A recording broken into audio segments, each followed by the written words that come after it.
Welcome, everybody, to a Delco Nerd Network podcast. I'm your host, Anthony Ragucci, and here with a few friends from the Delaware County area, we get in a basement and we talk about a certain topic. Today's topic, of course, is going to be Summer Game Fest 2025. Here to discuss, as always, the triple threat, Chris Trio. Gooch, I'm excited to talk some video games. I'm excited to have a quick to lengthy chat on some of the newest, on the state of play, if you will. But I'm doing well. I have held an insane amount of restraint this year, Trio. You're lucky. Oh, God. I would hope so. I cut a lot of games out. And there's funny. There's a specific reason for that, and we'll get into it, but I'm just like, dude, I try to include as many games as I can when we do these types of conversations, even with like Game Awards, when there's, it's not about announcements, but there are some, and it's like, okay, let's react to them. There's really not that many. But with like Summer Games Fest, with Xbox and with PlayStation, I'm like, there's a lot. Me and Trio probably have nothing to say. And I think it's worth just not even bringing those up personally. Like, I do like it better when we cut it down like this, and like, I think it's the best way to do it, because then we just bring up something where like, this was announced, and it's like, yeah, okay, let's move on. And Summer Games Fest as a show is such a different structure than E3. Like, I really felt that this year, especially, and we'll definitely talk about it. But yeah. Before we get into our topic, we usually talk about what's going on, what we're doing, playing, watching. Trio, would you like to tee us off? Yeah, sure. Why not? Pun and, Yeah. I'll tee us right the hell off. What have I put it right into the woods. You know, it's funny. I finished a lot of games recently that we talked about, KCD, which you can check out our review for, of course. Finally done. Absolutely. What else? For me. Yeah, for you. And I mean, you've been done. I've been done for a bit. I mean, I'm going to go back to it eventually with the DLCs, of course. I finished Assassin's Creed Shadows, Gooch, and I decided, within my own head, I'm like, we don't need to do a review for this, just because. Really, you don't want to? I don't think so, because I think I'm just going to do a kind of mini review here right now with you, because I don't know. I think we could sit down and discuss it. It's not even that there's not that much to say. I think we just have a more fruitful conversation if I could get on someone who played it. I feel I would rather do it that way, but I don't know. I don't feel like going through like the whole rigmarole of trying to find someone to talk to about it. And I think I can kind of concisely put together my thoughts. But overall, I had a really good time with Assassin's Creed Shadows. I think it is some of the strongest gameplay in the series we've seen in a long time, be it the combat or the stealth. The stealth is absolutely my favorite inclusion. I do like this idea of playing as Yasuke and Naue, who I think are all right characters that really aren't fleshed out well, and unfortunately the story is where it falls. It's just so broken up, and like you can experience it in really any way that like it makes it hard to follow. And I don't know. By the end, I was like, oh, this is somewhat interesting, and we were really starting to get into like some more Templar and Assassin stuff. But that's the otother thing, Gooch. There's not a lot of that in this. Great. Which is unfortunate. Like Naue's father is an assassin, and like his mother was like a major assassin, or her mother, I should say. And like they go into it, and I'm like, oh, this is cool, but they don't spend enough time on it. I'm like, it's kind of all there to really explore, and they just don't, unfortunately. I really like Yasuke a lot, actually. I think his characterization is my favorite. I liked how different they play. Yasuke is the brute. You can't really sneak as him. You go in, you clear out a place. That's your play style if you're playing as him. Naue is the ninja. She's the assassin. That's so interesting that they really completely differentiated them. Right. As almost like we know we have some players in the fan base who do one or the other. Absolutely. So we're like going to build characters around not necessarily even narrative, but play style. Absolutely. And, I think it works. I mostly played as Naue just because I thought the stealth was fantastic. Right. Just the little thing of being able to go prone is a major difference in the game. And I think, really gives you some new avenues, like sneaking across a compound, diving into the bushes, going prone, going underneath the building, sneaking in. There's a lot of really awesome stealth elements. I think my major issue, though, by the end of the game was a lot of the castles felt very similar. It felt just too large, unfortunately. And I think, if they made it a bit more concise, shrank the map a little bit more, you'd see a lot better of a game. That's been such a big feedback point since Odyssey. And I don't understand why. I know their games are selling pretty well. Sure. Honestly, Shadows is questionable. I don't like Shadows was hot for a week or two, then KCD came out and totally trounced it Right. in the conversation. It's And been in the top 10 for a while still. I think it was #1 seller for a couple months I'm interested there, to see, like, again, I feel like I heard about the beginning of the game. Nobody was really talking about the story. Like, I just heard, like, some initial thoughts when it first came out, but, like, nothing, like, did anyone actually beat this game? Like, probably not many. Yeah, I mean, I will say I was surprised at how high the percentage was on the trophies and stuff like that for some of them. I like the way that they set up the assassinations and how you have these different assassin trees and there's these circles of organizations that you have to take out one by one. There's just too much of it by the end. And I get to the end and I think I finished the end, Gooch.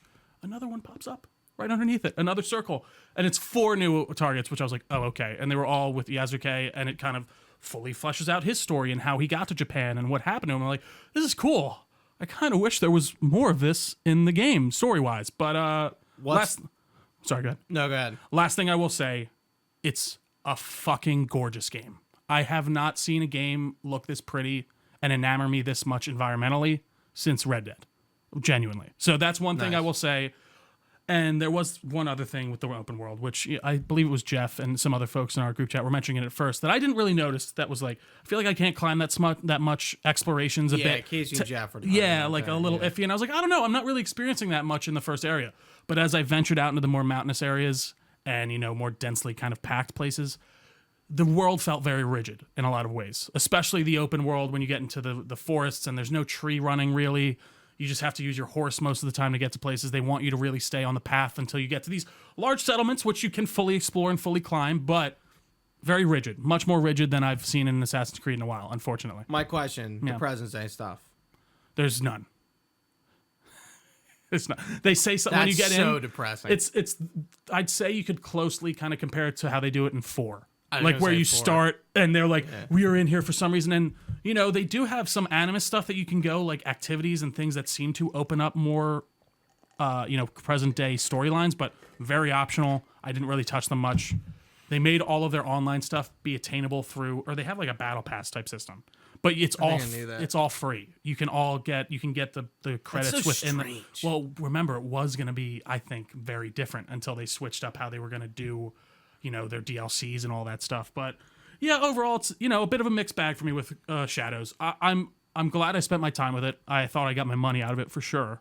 But, ups and downs for sure. And I will say, we've talked about this before, I'm a little Japanned out. We're going to talk about it. And all we're that going to stuff. talk about it. We'll see. I don't know. Like, there's a lot of games I'm like, dude, another feudal Japan game. Right. How many of these fucking things can we goddamn have? It's because just, I think you're if you're in a showcase and you're like a Japanese feudal game, like, it's like this could be like 3 or 4 different games. Right. It's tougher to stand out. You all look the same. Yeah. I mean, anime games sort of fall into that. I mean, like Genshin Impact, Wuthering Waves, like that sort of genre. I'm like, I don't know what the fuck this is, and I don't care. Right. Anyway, sorry. No, you're good. Other than that, I have been finishing up Elder Scrolls. I'm getting there anyways. I only have the Thieves Guild and the Fighters Guild left, and then I'm going to get to the Shivering Isles. And then, of course, we have our second part of our re-3. Yeah. Which I'm excited to talk more about, but that's been going really well. Recording that next week. Yeah. I would imagine. So that's been a lot of fun. Otherwise, not much, really. I've been playing, Gooch, The Last of Us, Part 1. I got it on sale, and I was in the mood. This is your first time going through that remaster? Yeah. Or that... The new one, yeah. Right, the remake, I guess it would be. Whatever the fuck it is. Game looks gorgeous. It's still a fantastically fun game. It's dreary as fuck. It is crazy how accurate that first season is. I'm like, man, they really did do a good job of translating most of this. There's some subtle differences and, like, not even subtle, just, you have to change the structure of things, but... that moment with the gentleman and his brother. I can't remember his name already. I feel bad. But it's a great when he gets infected. Henry and Sam, and he has to kill his little brother. And it's, very well acted. It's a very fun game. The stealth is great. It's fun to go back to. And I'm, excited to go back to part 2 with a fresh pair of eyes and really kind of see how I digest that again. But yeah, there's a reason The Last of Us is a really great game. And I'm remembering that as I play it. Yeah. Other than that, not much, Gooch, actually. I feel like that's really it. I did start the Predators movie, that animated one. It's like an anthology. It's Okay, it's a movie? It's a movie. It's not a but show. It's not a show, but the way it's separated, it could be like a 3-part show. So the first part's the Viking predator who like goes after a Viking warrior. The second part is a ninja, I believe, who's taking on one. That's the one that I'm on. And then I believe the third one is, no, it's not knights, not medieval. I can't remember what the third era is. But the first section was fucking cool. I need to get back to it. I'll have to check it out. I just finished a lot of stuff, so... Yeah, it reminds me heavily of the style of like almost Spider-Verse in a way. Like the two frame. Yeah, somewhat. Yeah, there's like what's the word? The I'm looking animation for? style. Yeah, the animation style and like the way the frames work and even just the style of drawing. It's very much in that vein, and I think it works very well. And I can't wait to watch more, and I want to see what that new movie's going to be like. It looks really good. I'm excited. Yeah, I like that trailer a lot. But that's really it for me, Gooch. Not much otherwise. I do have some housekeeping. Yeah. Which I would have done first if I went first, but just the way I pitched it over to you. We have been meaning to say this for 4 hot takes now. Yeah. And every single hot take we forget. We forgot with KCD2. Well, we're not forgetting now. We have a new intro for our hot take, thanks to our good pal, good friend, Matt Kelly. We've been meaning to get Matt back on for a while. Matt, if you watched his episode, that's probably like 2021. I want to say. Yeah. When he was on and he was, moving out to I don't think he was moving out to California. He was yet, getting ready but to. he was thinking about it, and I've been kind of meaning to have him back on and like just kind of talk about that whole process. And he's much more. I don't know if Matt would agree with me. He seems to be living much more that musician lifestyle that he was looking out for. So, and yeah, we kind of reached out to him, and we're like, hey, like we want to do a new intro, like for a hot take to just sort of differentiate the podcast. And we should probably do that for the Rewind review too. And then all of our podcast shows will have their own little jingle. Yeah, their own little jingle. And it's I really like it. It's really cool. It didn't take a whole lot of talking, but it did take a while to kind of get the final thing. But like, and that's how it wasn't like it's like it's working out some things, and we had an idea of where we want to go. Matt was incredibly helpful. He kicked some ass for us, and it turned out very well. Go check out his stuff. Go check out his channel, all of which will be linked down below, of course. Yeah. So, well, no, not for this one. If you go to the hot takes, it'll say music by Matt Kelly, and it'll bring you to his Instagram and his YouTube. I'm pretty sure we got. But yeah, thanks. Go show him some love. Yeah. Thanks for Matt.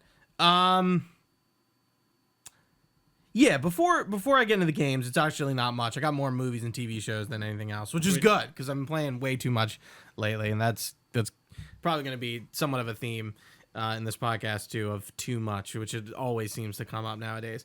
But yeah, a little awkward tee up to things that have been going on. If you've been in the Discord, I lost my job a few weeks ago, so life has been pretty low.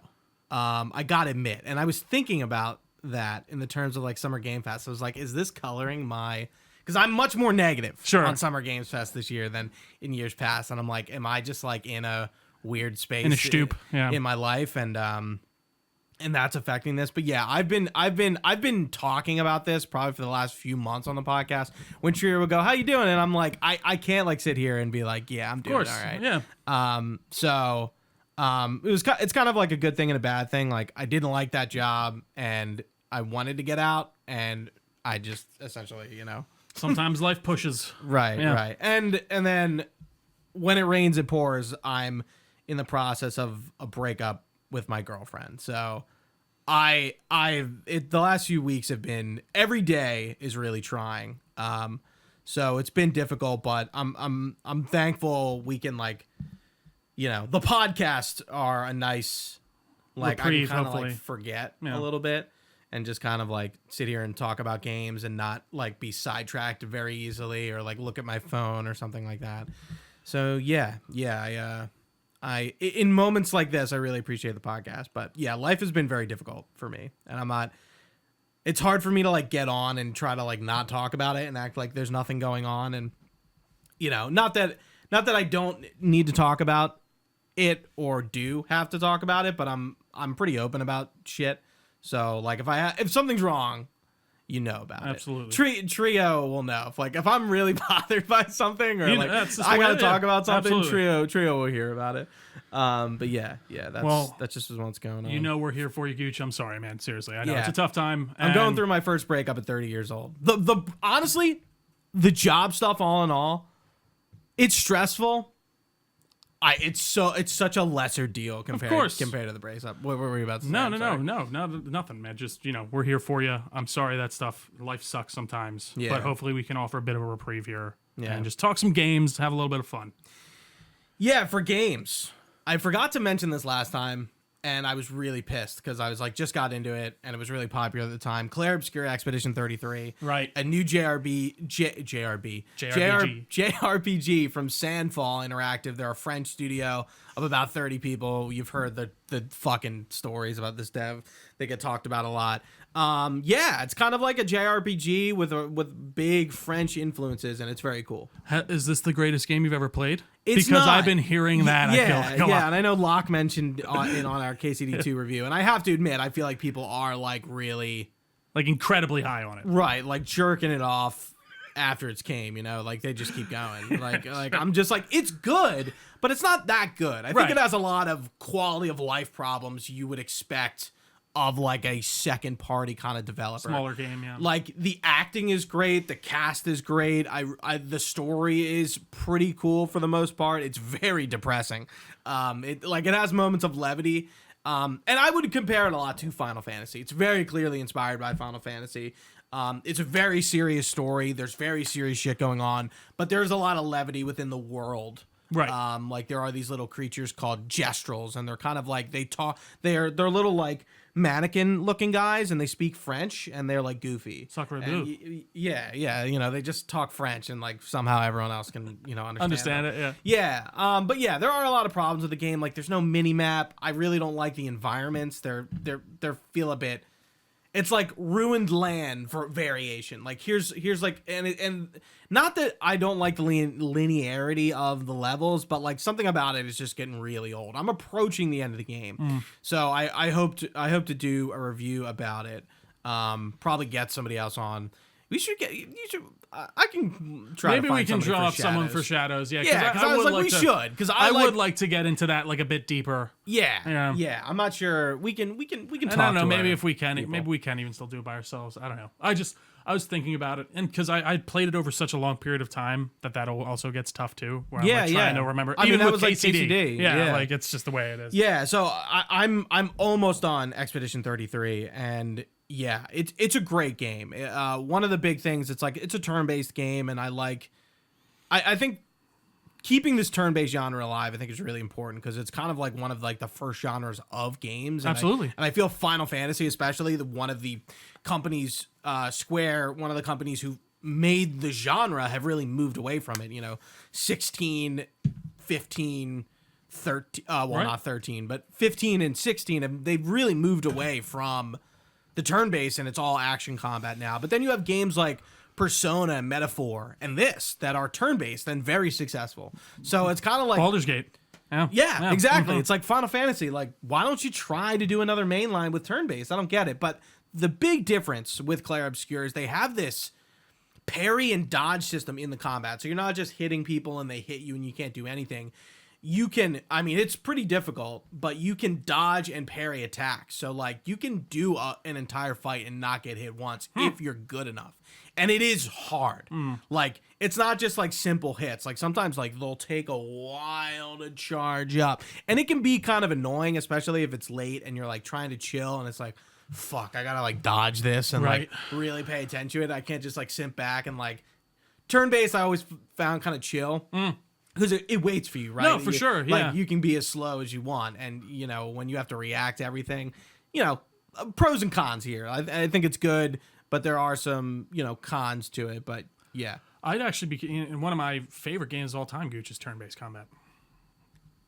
Knights of the Old Republic. Yeah. Yeah. I was I know. So, and it's an old one. I'd be curious to see if they, supposedly that remake's still in development. I will see. I'd be curious if they ever did just commit, and just be we're still doing this turn-based and make it. I'm maybe you could. I don't know why they wouldn't. Yeah. It's a very well-liked game. I feel like changing the genre of it I mean, they did that for Final Fantasy VII even. It's going to be tough for sure. Like, they'd have to figure out a way to really kind of work it. But I digress. The other thing I've been playing on Xbox is Elden Ring Night Rain. Oh, yeah. How's that been? I love it. Okay, all right. I was very on the fence. I was going to say, yeah. I was like, am I going to have anyone to play with? Is this going to be fun? I don't really want a Souls-like right now. It's awesome. Me, Jack Mullen, friend of the show, and Mike Lasacci, also friend of the show, we've been playing together on Xbox, and it's been great. That's awesome. With everything going on between the job, the girlfriend, it's been really cool to like sit down and just kind of like lock in with the guys, and like it's like different from Rivals, you know, lock in and like play this. Right, there's just sort the three of of you. rogue-like Elden Ring Fortnite game. Yeah, like yeah. so it's really not a Souls-like. There are Souls-like elements. Of course, to it has like the roguelike gameplay of it almost. Yeah. Right, yeah. So you have characters you pick from. Right. You pick a play style. We have, you know, ranged people, magic people, melee people. I'll keep it real simple. You get into the map and there's 3 days. You land somewhere on the map and you basically, just like kind of Fortnite, there are different locations with different things. You have to go to cathedrals to get flasks. So, you know, you don't want to go to the last boss and not only have the 3 flasks you start right. with. There are places where you can earn, you know, you kill a boss and you either earn weapons or stamina up, magic up, FP up, you know, different kind of abilities like that suit different play styles. And, you know, the bosses have weakness to affinities, so you're going to a camp, the boss is weak to fire, we got to go to a fire camp. Right. We get a chance at a fire weapon to help us beat that boss. I see. And then the circle will eventually shrink, and then you'll be stuck in one spot, a boss will spawn, then the second day will happen, and the same thing will happen. And then you fight another boss, and then you fight the big boss at the end. And there are bosses. You fight Big Boss. Yeah. You fight Naked Snake. Yeah, and then you fight like the main boss of the thing. But there's like events going on in the world. You know, you level up, meaning like you get enough souls, you hit A to level up. It's not, you don't allocate skills and anything. It's all automatically done depending on the character you have. And it's like 45-minute games. It's like longer than like Apex. Right. Like I think Apex games are usually like 20 to 30 minutes. This is like a 40 to 50 minute Interesting round. And I compared to what I'm playing, it's not like anything I am playing. So I feel like it's just like a nice change of pace in terms of game for me.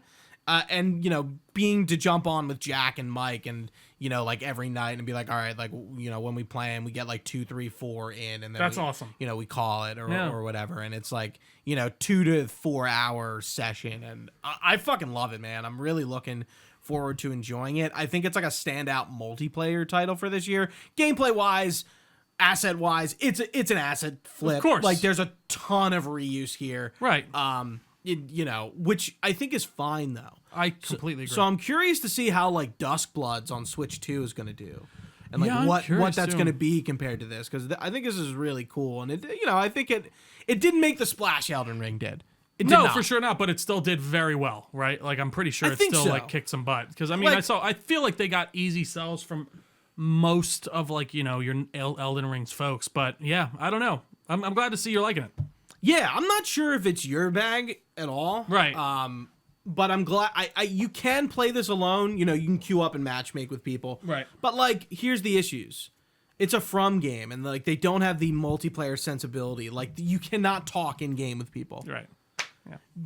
Queuing with randoms and beating bosses is very difficult. Right. I killed a boss with a random group one time.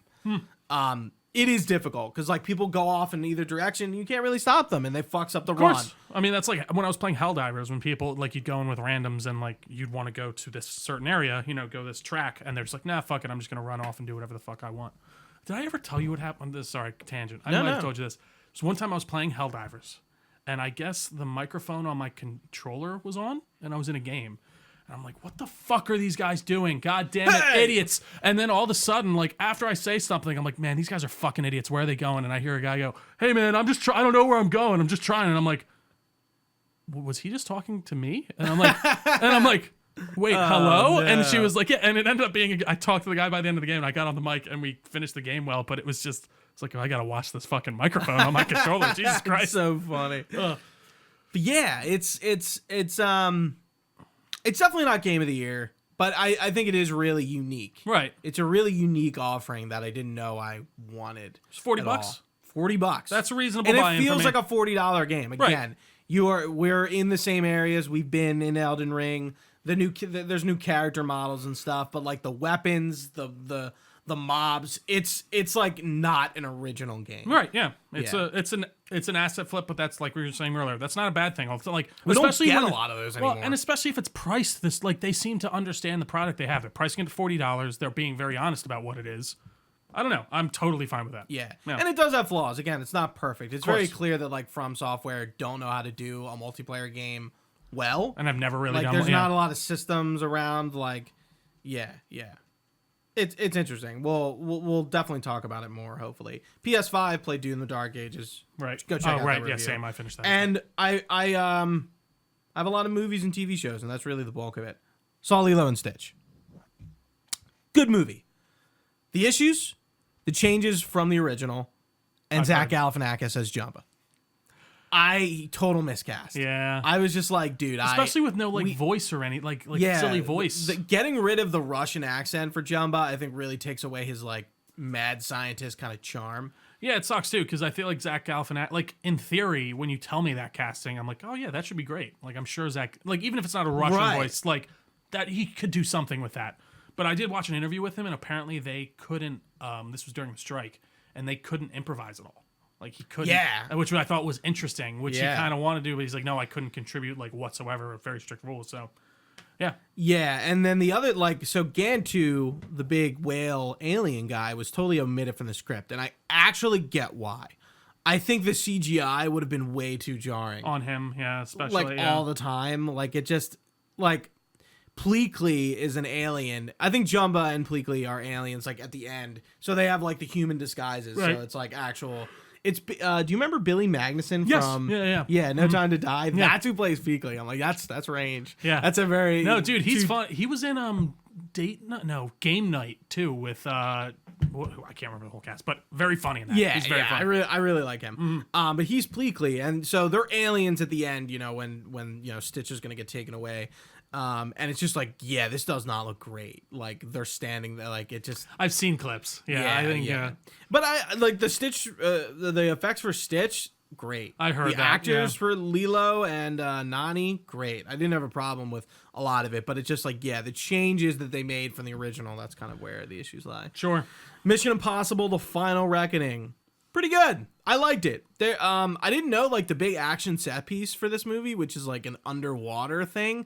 And it's fucking cool. I keep seeing the plane thing, so I'm curious what that is. So it's that at the end, right? And that's like a 5 to 10 minute thing, and then like the underwater thing is like 10 to 15 minutes, and it's cool. He basically goes in a ship and like he has to get. Remember how he's looking for like the AI thing? He goes to that ship. Spoilers. Whoa. Yeah, huge spoilers for Mission Impossible. So he goes down there to like dive it and get it, but it's like really deep down. Like going down there is like almost suicide. Jeez. So it's Tom Cruise. But you know what? Ethan Hunt loves America, so he's gonna do it. I really enjoyed it. I still need to see it. The ending is not final. I'll just say that. Like they definitely. I have heard that too. They definitely leave it open for more. But like I don't think like maybe in 20 years like.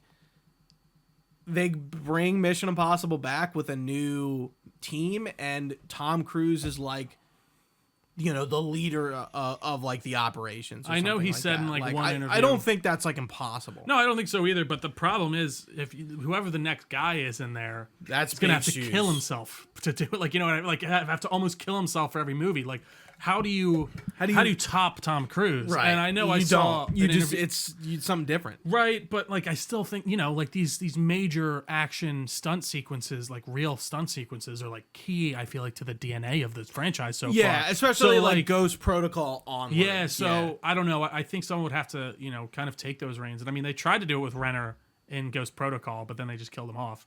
It's so funny. That was like the year of Renner. They also did that with him in like Bourne Ultimatum or whatever it was. He tried.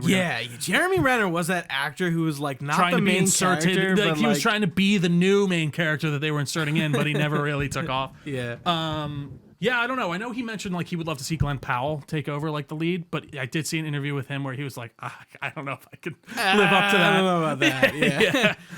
Yeah, yeah. It is. I mean, like, I'm glad Tom Cruise like kind of cut it off for himself and is like, this is it. Like, he's probably getting to a certain age where like he just can't be doing those things. He's gonna do another one in 5 years, I think. Especially with the like, because I heard that too. That I wonder what his really next step is. You know, this lead up for this Mission Impossible movie has been like since like 2019, and then he did Maverick, the 2 Mission Impossibles. Well, there's before that there was like he was doing Reacher. He did a lot of small things for a while between like Ghost Protocol and like Fallout. There's one movie he keeps meeting with Ana de Armas about. Oh, that I keep forgetting. Like people were saying like, oh, they're dancing, but apparently they're working on a movie. I can't remember what it was, but together. But I don't know. It's supposed to be some type of epic like adventure movie. I can't remember what it was. Anywho, I'm glad you enjoyed. I thought Final Reckoning was like good. Nothing has topped. Reckoning? Yes, thank you. Sorry, Dead Reckoning. And I don't know. I do think Fallout's my favorite still so far with Cavill. Yeah, I fucking love that one. I think 3 is like really fucking good. I remember seeing that in theaters. That was the first one I ever saw and being like blown away. Is that Philip Seymour Hoffman? Yeah. There's some moments in that movie that are like, holy shit. I saw a clip from it the other day. He's like, you have a daughter, a wife? I'll find them. And when I do, I'll kill. And he just keeps asking him the question, Tom, to him. It's so good. And he's just like, I'll kill them right in front of you. And then while you're waiting, I'll kill you too. It's really fucking awesome. That movie is great. I've never seen the first 2. I haven't either. I'd love to. That would be actually a fun rewind review, I think. Yeah. Did we review Fallout?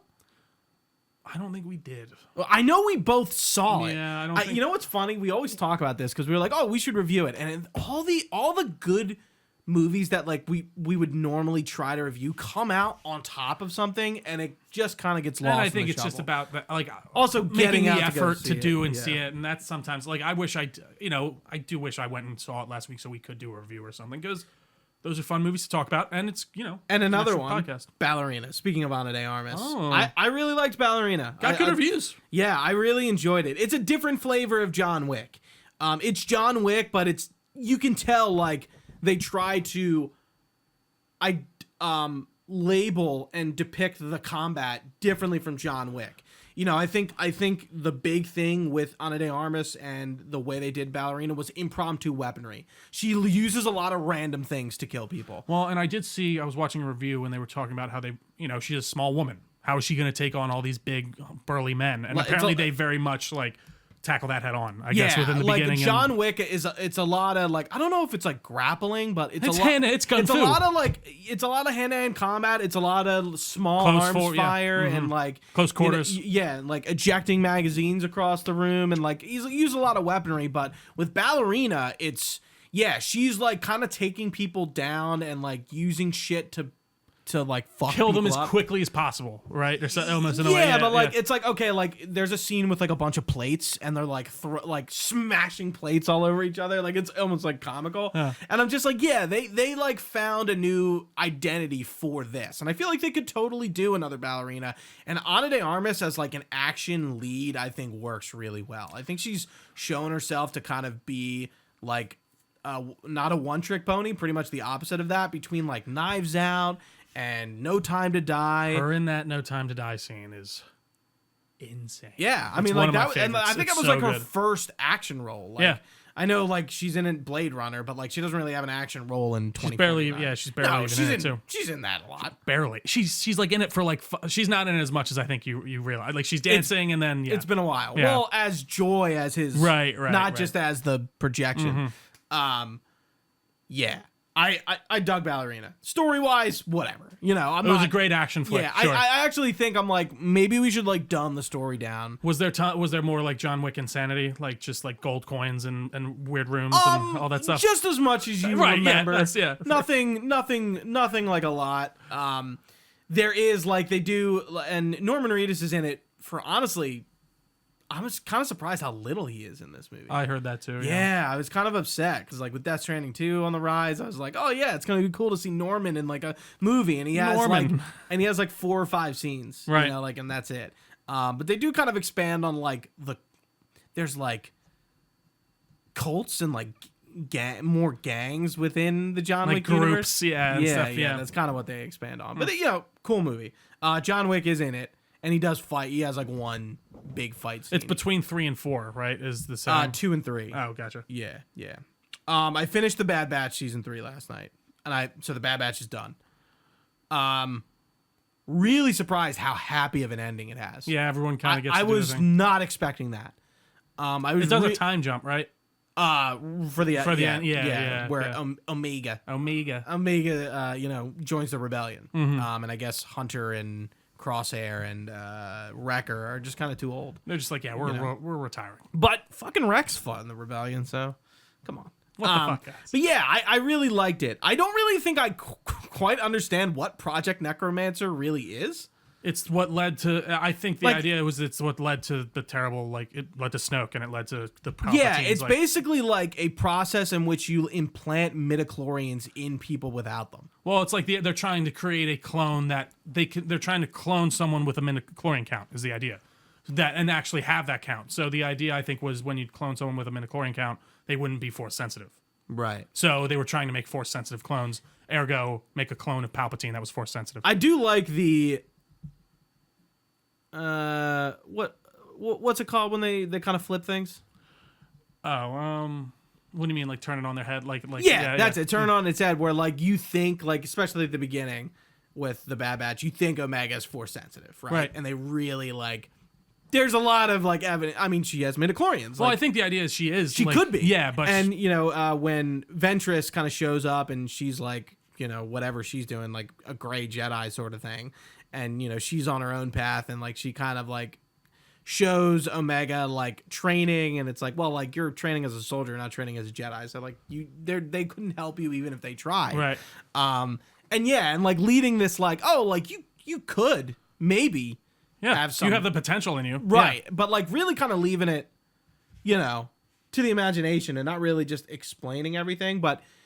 I'm gonna miss it, dude. I'm glad you enjoyed it. I'm gonna miss I still got Rebels to watch, but that's not the Clone Wars era. I've never watched Rebels. I'm gonna miss that Clone Wars era, man. I really loved how early Empire was just like on full effect and like seeing this transition. It was cool. And like it was so cool. I really hope they do another animated series in the Clone Wars time period. Like I would love to see a show about Rex from like, post Bad Batch, like what was Rex doing? Right. Because he, in all intents and purposes, him, Ahsoka, a few other people are kind of like the origination of the rebellion. And don't really get it started, but like are there from like the literal end of the Clone Wars, being like, okay, like we're fighting back. Yeah, we got to do something. Yeah. And last but certainly not least, I started Tires. Season 2. Right, yeah. Friend of the show, Luke Kenny, is in Tires, so we got to support him. Luke's in the second episode. I don't know if he's in any others, but yeah, it's more fun. It's a funny show. Yeah, I really kind of enjoy it. Again, a show about like a few automotive shops within the Delaware County region. Shane Gillis is sort of the main head behind that, and yeah, it's fun. It's good fun. Yeah, it's just more of what you loved. All right, Trio. I don't even have my Google Doc open. Fantastic. There was one more thing I do actually want to mention because I just thought of it. I watched they have an Ocean Gate thing on Netflix, like the documentary on the thing that blew up. Yeah. Guy was a retard. I'm sorry. Like, I don't know what else to say. Like, the guy was an idiot. He knew he shouldn't have been down there. He killed 4 people. It's unfortunate. But I would recommend watching it because it's just like, it made me so angry, actually. Because just how stupid this guy was. Like the stupidity this of dude it. Stockton like, Rush. Why would you take all these risks? He's like, and like he must have truly believed it because he was in the sub with them too. Dude, they're trying to make a submarine out of carbon fiber. Like, I don't know. Even like when you say that to me, I'm like, won't that not do well like under high pressure? Like it's just, you're just weaving something together basically. And yeah, it was compromised and exploded after a while. And and he was talking about how he would like ruin people's lives if they said anything. He was apparently like a grandson of like one of the signers of the Declaration of Independence. Like he's old money. So yeah, I don't know. It's wild shit. Insane. Can you pass your iPad over to me? Oh, you're using my iPad this time? Are you gonna? Well, I was just gonna follow along on it. I thought. No. I mean, unless you want the big screen. That's kind of what I want. The big screen, Joe. No, you can. Yeah, It's okay. No, It's no, okay. no, Take no. it's all right. Take it. Are you sure? Yes, it's all right. You can get it up on your phone? Oh, yes, I can. See, if you're gonna be more clued into the dock, if you got it on the big screen, I can handle it on my phone. All right, fine. I'll take that. Yeah. All right. Fair enough. I like when Trio pays attention. I'll be on the Sometimes dock. Trio doesn't have the dock up. Well, I usually have it on my phone, but it's tough to. It's. I'll give you it. It's a little tougher to keep track of, especially, just on the smaller screen. Anywho. No, it's okay. Yeah. It's okay. I got you, man. I appreciate All it. right, Summer Games Fest. We're talking about Unreal, State of Unreal, State of Play, Xbox Showcase, Outerworlds Showcase, Summer Games Fest proper, and then a few other smaller things like the Konami thing. I put a few notes in about. I didn't even watch that, so there you go, Trio. I barely watched any of this, So- at least live, like I should say. I'll start. My impressions of Summer Games Fest. We're getting to a point where there is just too much to care about.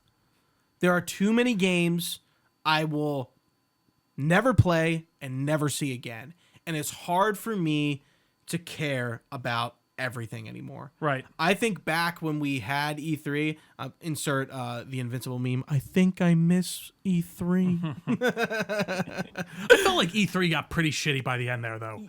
Like, it's from what I remember. Yeah, I mean, it was of course, but like high peak E3. I'm talking about like 2013, 2014, even before, where like, the big companies had their showcases and they were the big games of the year. And there were a few small indie titles always, but like everything in the showcase, I like kind of cared about it and it was important. I would look at Summer Games Fest, like Geoff's show. I think 25% or less actually really matter. Sure. And that's not to say the games are bad. Right. It's to say that we live in a world where there's too much content and it's hard to give everything the attention. I think you'd like throw me a game I've never seen or have never interested in, and you're like, oh, like this is cool, check it out, and it's just one trailer, and I can watch the one trailer and go, oh, okay, like, and kind of like have a better reaction. But instead, I'm like Homelander, like watching the 2-hour Summer Games Fest glaze the fuck over, trying to like, kind of give everything attention and headspace and think about everything and like critically, be like, okay, was that good? And it's just like, it's just too much. It's just too much. And that's not Geoff's fault. It's really not his fault. Like, this is just the world we live in, and I don't know how you fix it. Yeah. It's funny for me. I think I've always consumed these in a very different way than you. In the way of absolutely, like, yeah. I don't want to just sit there and watch for 2 hours straight because I know most of it is stuff that I don't give a flying fuck about. And I feel like that's even how it was. Well, E3 was different because you'd have these hour-long presentations like, this is when Xbox is going, this is when PlayStation is going, and we sort of have that to this degree Even now. Nintendo. Yeah, but like, one point in I've always been the person where I'm like, I'm going to let them put out all the information, and I'm going to consume the shit that I care about and fully ignore the stuff that I just don't really care or even like think about. So to me, overall, this seemed like a pretty good Summer Games Fest in the way of like the games we got out of it and the stuff that I care about personally. Yeah. But I totally agree with you where like I could see just shotgunning all of this, especially at the same time you just glaze over, like you're saying. Yeah. I'm just kind of like sitting there and I'm like, this is so hard this year. I don't know why. Like, again, I kind of mentioned before, if you listen to the Housekeeping, I've been going through a lot. It's a much different time in my life than it usually is. So I got a lot on my mind. And I'm sure a lot that on my is plate. affecting And I'm just kind of sitting here and I'm just like, I wish I gave a shit about that indie game that just came up. But I will never play it and I will never see it again. Yeah. And there is something here for everybody. Truly. Yeah. Like the games aren't bad. That's not what I'm saying. And I don't think that's what you're saying. I think the problem is, I think the show needs to evolve to understand that there is a lot of games and to not waste people's time. Yeah. Yeah. And again, I do think I don't know how you do that. I also do think that is partly on us as the consumer to just clue into the stuff that we care about and kind of tune out the stuff that we don't. Because, like, I don't know, like, it is great that all these indies and all these little games get their show. And, I think it's great that they have a moment.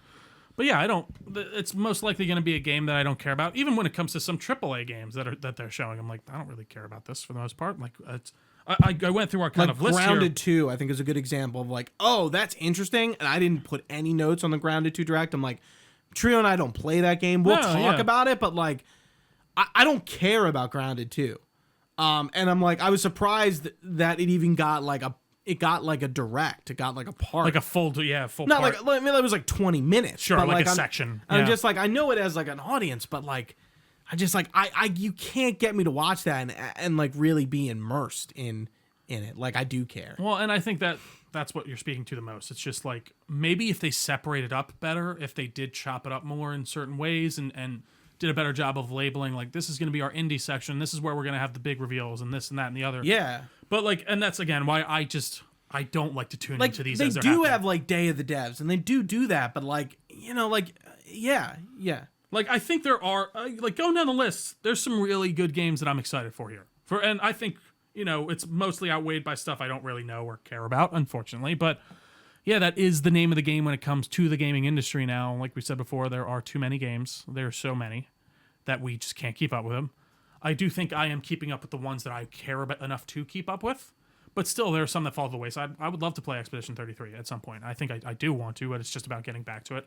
Right. And it's just I would all love about to the play timing. Metaphor Refantasio. Right. Refantasio. When I will do that, I don't know. Right. You know, I would love to play Yakuza. You just can't play everything. You just can't. And that's where I do think, you know, like I said, I think the onus does kind of come then back to on us to like kind of be clued in on the stuff that we care about and maybe tune out the stuff we don't. And that's why even when I was watching a bit of it live, but, you know, I had it up in the corner on my phone or something while I was playing games, and I'm just kind of listening in. I'm like, oh, Atomic Heart 2 got a trailer. I'll go back and look at that in half an hour or something like that. Like, Right. I missed some of it. And sometimes I'm mind. like on my phone and I'm dicing between Discord and Twitter, and I'm like, am I even like paying attention to this? And I question my entire life. Well, at that this point, dude, too. even in general with the screens and stuff, I'm like, I really try and do my best to put it down now, especially if I'm doing something or like if I'm playing games or if I'm occupying myself some other way. Like I try to stop looking at my phone, especially even in work and stuff like that. It's so easy to just mindlessly. Oh, I'm gonna scroll through Twitter, dude. What's going on Twitter? Oh, nothing. All right. 5 minutes later. Oh, you know what? Wait, what's going on? It's just so easy. I don't know. It's fucked. It is fucked. Mm-hmm. But why don't we get into it? Yeah, absolutely. State of Unreal 2025. We're not going to go too in depth on this. This was on June 3rd. It was like the first Summer Games Fest thing. We're going to be talking about the Witcher 4 Unreal 5 tech demo here. Trio, why don't you give us your thoughts on that? Yeah, so, you know, I actually was talking about this in the Discord, and I still feel this way very much. I think this was a very bad idea by CD Projekt Red.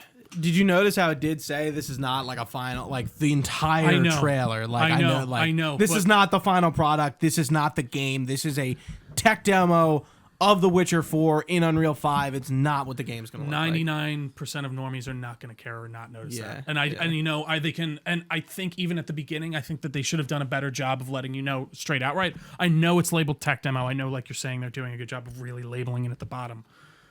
But I don't necessarily they're thinking of doing a good job. Sure, but they're doing it. It's there. Yeah, sure. Yeah, it's there. Like, I think that stuff is something your normal gamer will not realize and will view this as very much like what this game will be like and how beautiful it will be and how interactive the environments are in that moment when she's walking through the crowd and like you're passing people and grabbing onto them and like it looks cool as fuck, man. But as soon as I realized it was a tech demo, I was like, this just feels a little dicey. And not to say that, you know, CD can't hit it.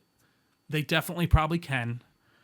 But if we've learned anything from that Cyberpunk reveal, I think you should keep things close to the vest, especially if it's just a tech demo. Yeah, we know Witcher 4 is really far away. I was surprised to see this. That's the other thing. I feel like that will cause some confusion for, again, normie people where it's like, I just saw like a full demo of that. And then you go back and be like, well, that was a tech demo. It's like, right. What do you mean read a tech the fine print. And even that, it's like, as a normal person, you might be like, okay, it's a tech demo. It's like, all right, well, it's still a demo. Like, I don't, like, you know, people have a very literal sense, especially when there's someone who is just kind of very fleetingly paying attention to video games that enjoys them a lot, but maybe doesn't stay on Twitter or stay on Witcher's stuff a as much big IP. It's going to get people tuning in, paying attention. So, like, listen, does it look gorgeous? Yes. Does it look like it has a lot of promise and intrigue? And I like that we're going to be in, where is it, Kovir? Yeah, Kovir. So it takes the tech demo took place in the region of Kovir, which we've heard a lot about if you played the Witcher games. That's where Triss goes, right? At the end of Witcher 3, I think, is the idea, right? With all the mages? Yeah. So we see the bustling market of Voldrest. And the tech demo showcases the nanite foliage, which provides a fast, memory-efficient way to achieve foliage density and fidelity. Again, it's not about gameplay. It's like, hey, like, we're going to show you, like, the innards of, like, why this forest looks beautiful, why this horse looks the way it does, and how its muscles move, and things like that, and, like, how the town operates from a tech demo perspective. It does feel like a tech demo. It doesn't feel like they're displaying gameplay. Yeah. Like, when you listen to what they're talking about. No, absolutely. But, like, again, if someone's looking that up in the aftermath and you're just watching the tech demo, and you're just like, wow, I can't believe this is what Witcher 4 will look like. Oh, it's a tech demo, but it's like, oh, this is obviously what they're going for. It's no game. It's like, it's Ciri on a horse walking around talking, like interacting with the environments, and weird, like when she goes underneath like a rock, she like puts her hand on it and stuff like that. I'm like, is that gonna happen? Like, are there stuff like this? Like, there are little things where or I'm like, I feel like you are God of War shimmy through this. Right. Thing. I don't know. It just feels like they're treading on thin ice with that, and I hope that they can deliver what they promise. But guess what? Also, yeah, the game looks gorgeous, but like, so does every game looks gorgeous now. Like, yeah, I saw the muscle fibers under the fucking horse in Red Dead 2. I've seen its cock. It grows in the heat and all that stuff. So like, and shrivels in the cold. Yeah. So like, we already got a lot of this stuff. So I just feel like inevitably this doesn't really help. If anything, it's gonna hurt. But as of this moment, I think it's fine. You know, we'll see what happens, what the game looks like. But you know, those are my thoughts. It's gonna be a while. Yeah, I think that's my biggest point to your point is like, yeah, we're not gonna see this game for 2027. I think they said. Right. Like, it's far off. Yeah. So let's stop acting like it's close. And they're also working on it's still pre-production, but Cyberpunk 2, where the Witcher 1 remake. Right. Yeah. So there's a lot coming down the pipe from CD. I hope they work it out. Let's move on to the state of play that was sort of, just under 24 hours announced. I hate that they do this. I don't like it how it's becoming the norm. What, how they tell you like a day before? Yeah. I don't mind it personally. Like, it just kind of gives you some excitement for the next day. Why don't you like it, I guess? People fucking run wild. Oh, right, with like speculation and I think that's just the nature of the games industry in general now. Even if they announced it a week before, people would, I feel like, still the same thing would happen. I just feel like, I don't know. Like the state of plays, people are always disappointed in them, and this one is kind of like there's a few big things and a lot of small things. But I thought the state of play was pretty good. I thought it was too. There's a lot there for everybody. Like, and not I thought the big stuff not they everyone showed is going to be into Neo 3 or the VR stuff or Final Fantasy Tactics Remaster. Like there is something there for everybody, but it's hard to give a shit about everything. Oh, and absolutely, yeah. And again, we aren't covering everything. We are covering the stuff that would be interesting to us. So if we don't cover something you do like, please let us know in the comments. Let us know what you thought and, hey, why maybe we should have talked about it or why it should be on our radar. Yeah, we'd love to. So again, State of Play was on June 4th. We first teed off with Luminous Arise. This is the devs of Tetris Effect. It's a new entry in the Luminous puzzle series coming to PSVR 2 in fall of 2025. Trio, did that title make you regret returning your PSVR 2? Gooch, I cried for a full hour because I was like, I'm not going to be able to play Luminous Arise. God damn it. No, I don't know. I will say, I said this to you off camera, I would have kept my VR if the controllers weren't broken. I'm glad I didn't, though, because I got the PlayStation Pro instead. But it looks interesting enough. I think Tetris Effect is a beautiful game. It's a fun game. Yeah, I know a lot of people like that game. Yeah, so to see this dev kind of come back, I think it's like, okay, makes sense. Absolutely. They're going to put them on PSVR 2. There's a few other VR games that we're going to talk about, I think. Oh, yeah. There's one. There's an important one there, Gooch. Here's one. Yeah. We got the re-reveal of Pragmata, a new Capcom IP, a third-person action game starring a little girl named Diana and her protector, Hugh. This is now slated for 2026. I'm really excited for this game. This game looks stellar. I thought so when we saw the little bit of it a few years ago, like once or twice, and I was like, this game looks really interesting. I'm really hyped. It looks cool. I think it looks gorgeous. I love the idea that they're going for. I'm getting, it's not It's not BioShock vibes, but it is kind of just with the little sister, big protector idea. I like that dynamic. Yeah, and she's like a robot. Yeah. And she has, she's like introducing herself as like whatever her model number is. And Hugh is like, oh no, I'm just going to call you Diana. Yeah. Like kind of like shortens her like name. Yeah. And then like she's on his back the whole time, right? Yeah, and she fights, like she has mechanics to her as well as Hugh. So it sort looks of like awesome. this team up thing. Is it like horror-ish, were they saying? I thought I saw that somewhere where it's a little bit spooky. I think it's horror is... Yeah? Did they say that? I thought I saw that somewhere. I thought they were talking about on Sacred Symbols, but I might be wrong. I mean, I feel like very it's like horror-y to me. horror-ish as like Stellar Blade was. Right, yeah. It had like kind of like, I don't know, like grotesque monsters of some kind or something like that. Right. Yeah, no, I mean, dude, the design of it looks great. It looks gorgeous. I'm excited. I totally forgot about this game, that it was announced a long time ago. They put it away for a while to really work it out, so... Romeo is Dead is an ultra-violent science fiction action game from Suda51 with a 2026 window. Suda51 is a very well-known developer. I've never played any of his games. I'm curious if this piqued your interest at all. Suda is a pretty wild developer. I think I don't know if I saw the trailer for this. I might have missed it. Like, but I think if I'm remembering correctly, I don't it looks like this weird, like, not High on Life, but like, or high. Is it first person? No, it's like third person. You play as like, I think they were talking about like you're some. I don't even want to get into it, but the only reason I put it there is because it's Suda51 and he's like very well known. I'm trying to remember what games he did off the top of my head. It's very clear I'm not familiar with his work too much. Killer 7 is one of his big games.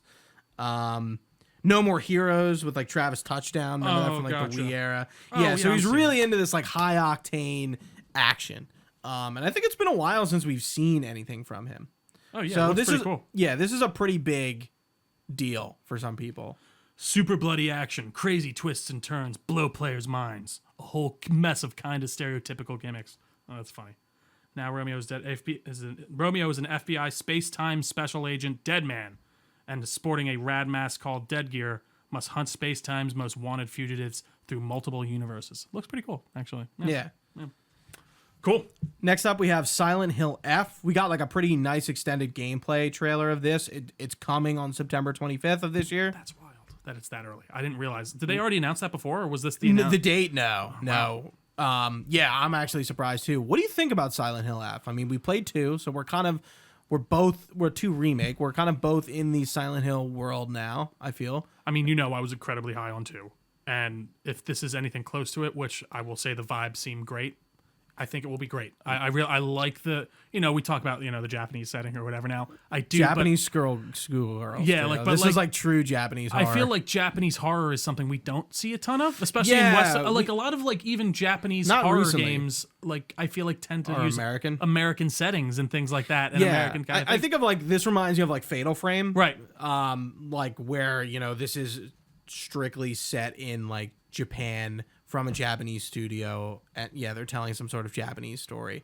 It doesn't necessarily like interest me for some reason. Really? I don't know why. I really like the design of the monsters. It's like very grotesquely beautiful, I think was the idea they said that they were going for. Yeah, with this like flower mushroom aesthetic. Yeah. It looks interesting to me. And I gotta say, Silent Hill 2 really kind of illuminates me to what obviously a Silent Hill game is and can be. And, I think if they lock in on that psychological aspect again, which it seems like they might, I think it could be something very cool. And just, these monsters being kind of tied to this woman's psyche and how it all works. And I'm assuming it's going to be a similar kind of idea of this fog rolling in and it creates your own personal hell. Yeah. But I don't know. I'm curious to see how it's going to be similar to like the lore of like what Silent Hill the town actually is. Yeah. Because Silent Hill games are not usually like this, so it's interesting to see what they're gonna do with this setting and see how they flush it out. And I know they did say the combat is much more melee focused than gunplay, so that interests me too. Yeah, I mean, you're playing a schoolgirl. Yeah, I don't think she would be like picking up maybe and wouldn't even have access to weapons. Right. Yeah. Yeah, so I guess with that in mind, thinking about like how Silent Hill 2 did melee and even like Callisto Protocol and like, is it going to be better than that? Is there a trophy for only using melee weapons in Silent Hill 2 for a playthrough? I think so. either way, because it feels like you almost probably could throughout that whole game. But yeah, it looks great. I'm excited. I'm for sure going to pick it up. Next up, we have Bloodstained: The Scarlet Engagement. The reveal of the sequel to the spirit successor to Castlevania coming in 2026. It's made by one of the producers of Castlevania. Like, it was like, okay, we're making Castlevania. It's just not Castlevania. Right. Looks pretty cool. I kind of thought, I was like, is this Castlevania? And I'm like, oh no, this is Bloodstained. Yeah, it's very unabashedly inspired, which, it has the producer and all that, so it makes total sense. Yeah. Yeah.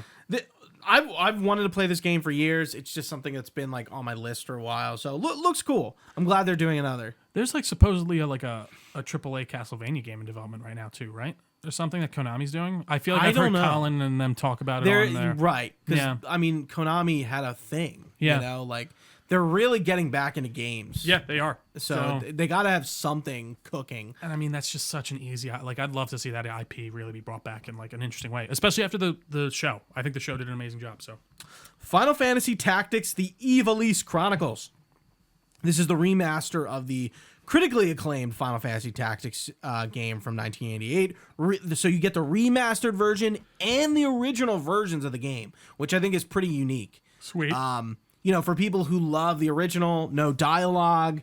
It's a tactics game. You're on a board and you're kind of moving characters around. I don't know if you've ever seen gameplay of it. I don't think it's a blind spot in my Final Fantasy.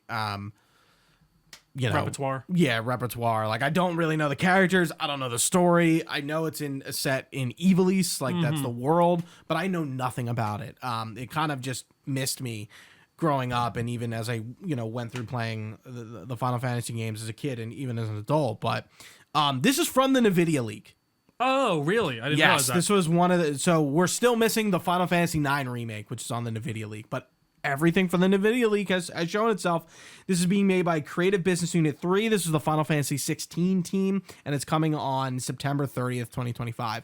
The remastered version also has all new voice acting, and it's like, it seems like they got a lot of like Final Fantasy alum, like Ben Starr is playing a character in it. It's just like they just cherry picked some people from who have done Final Fantasies and brought them into this, and it's like, hey, like, why not? That's cool. Yeah.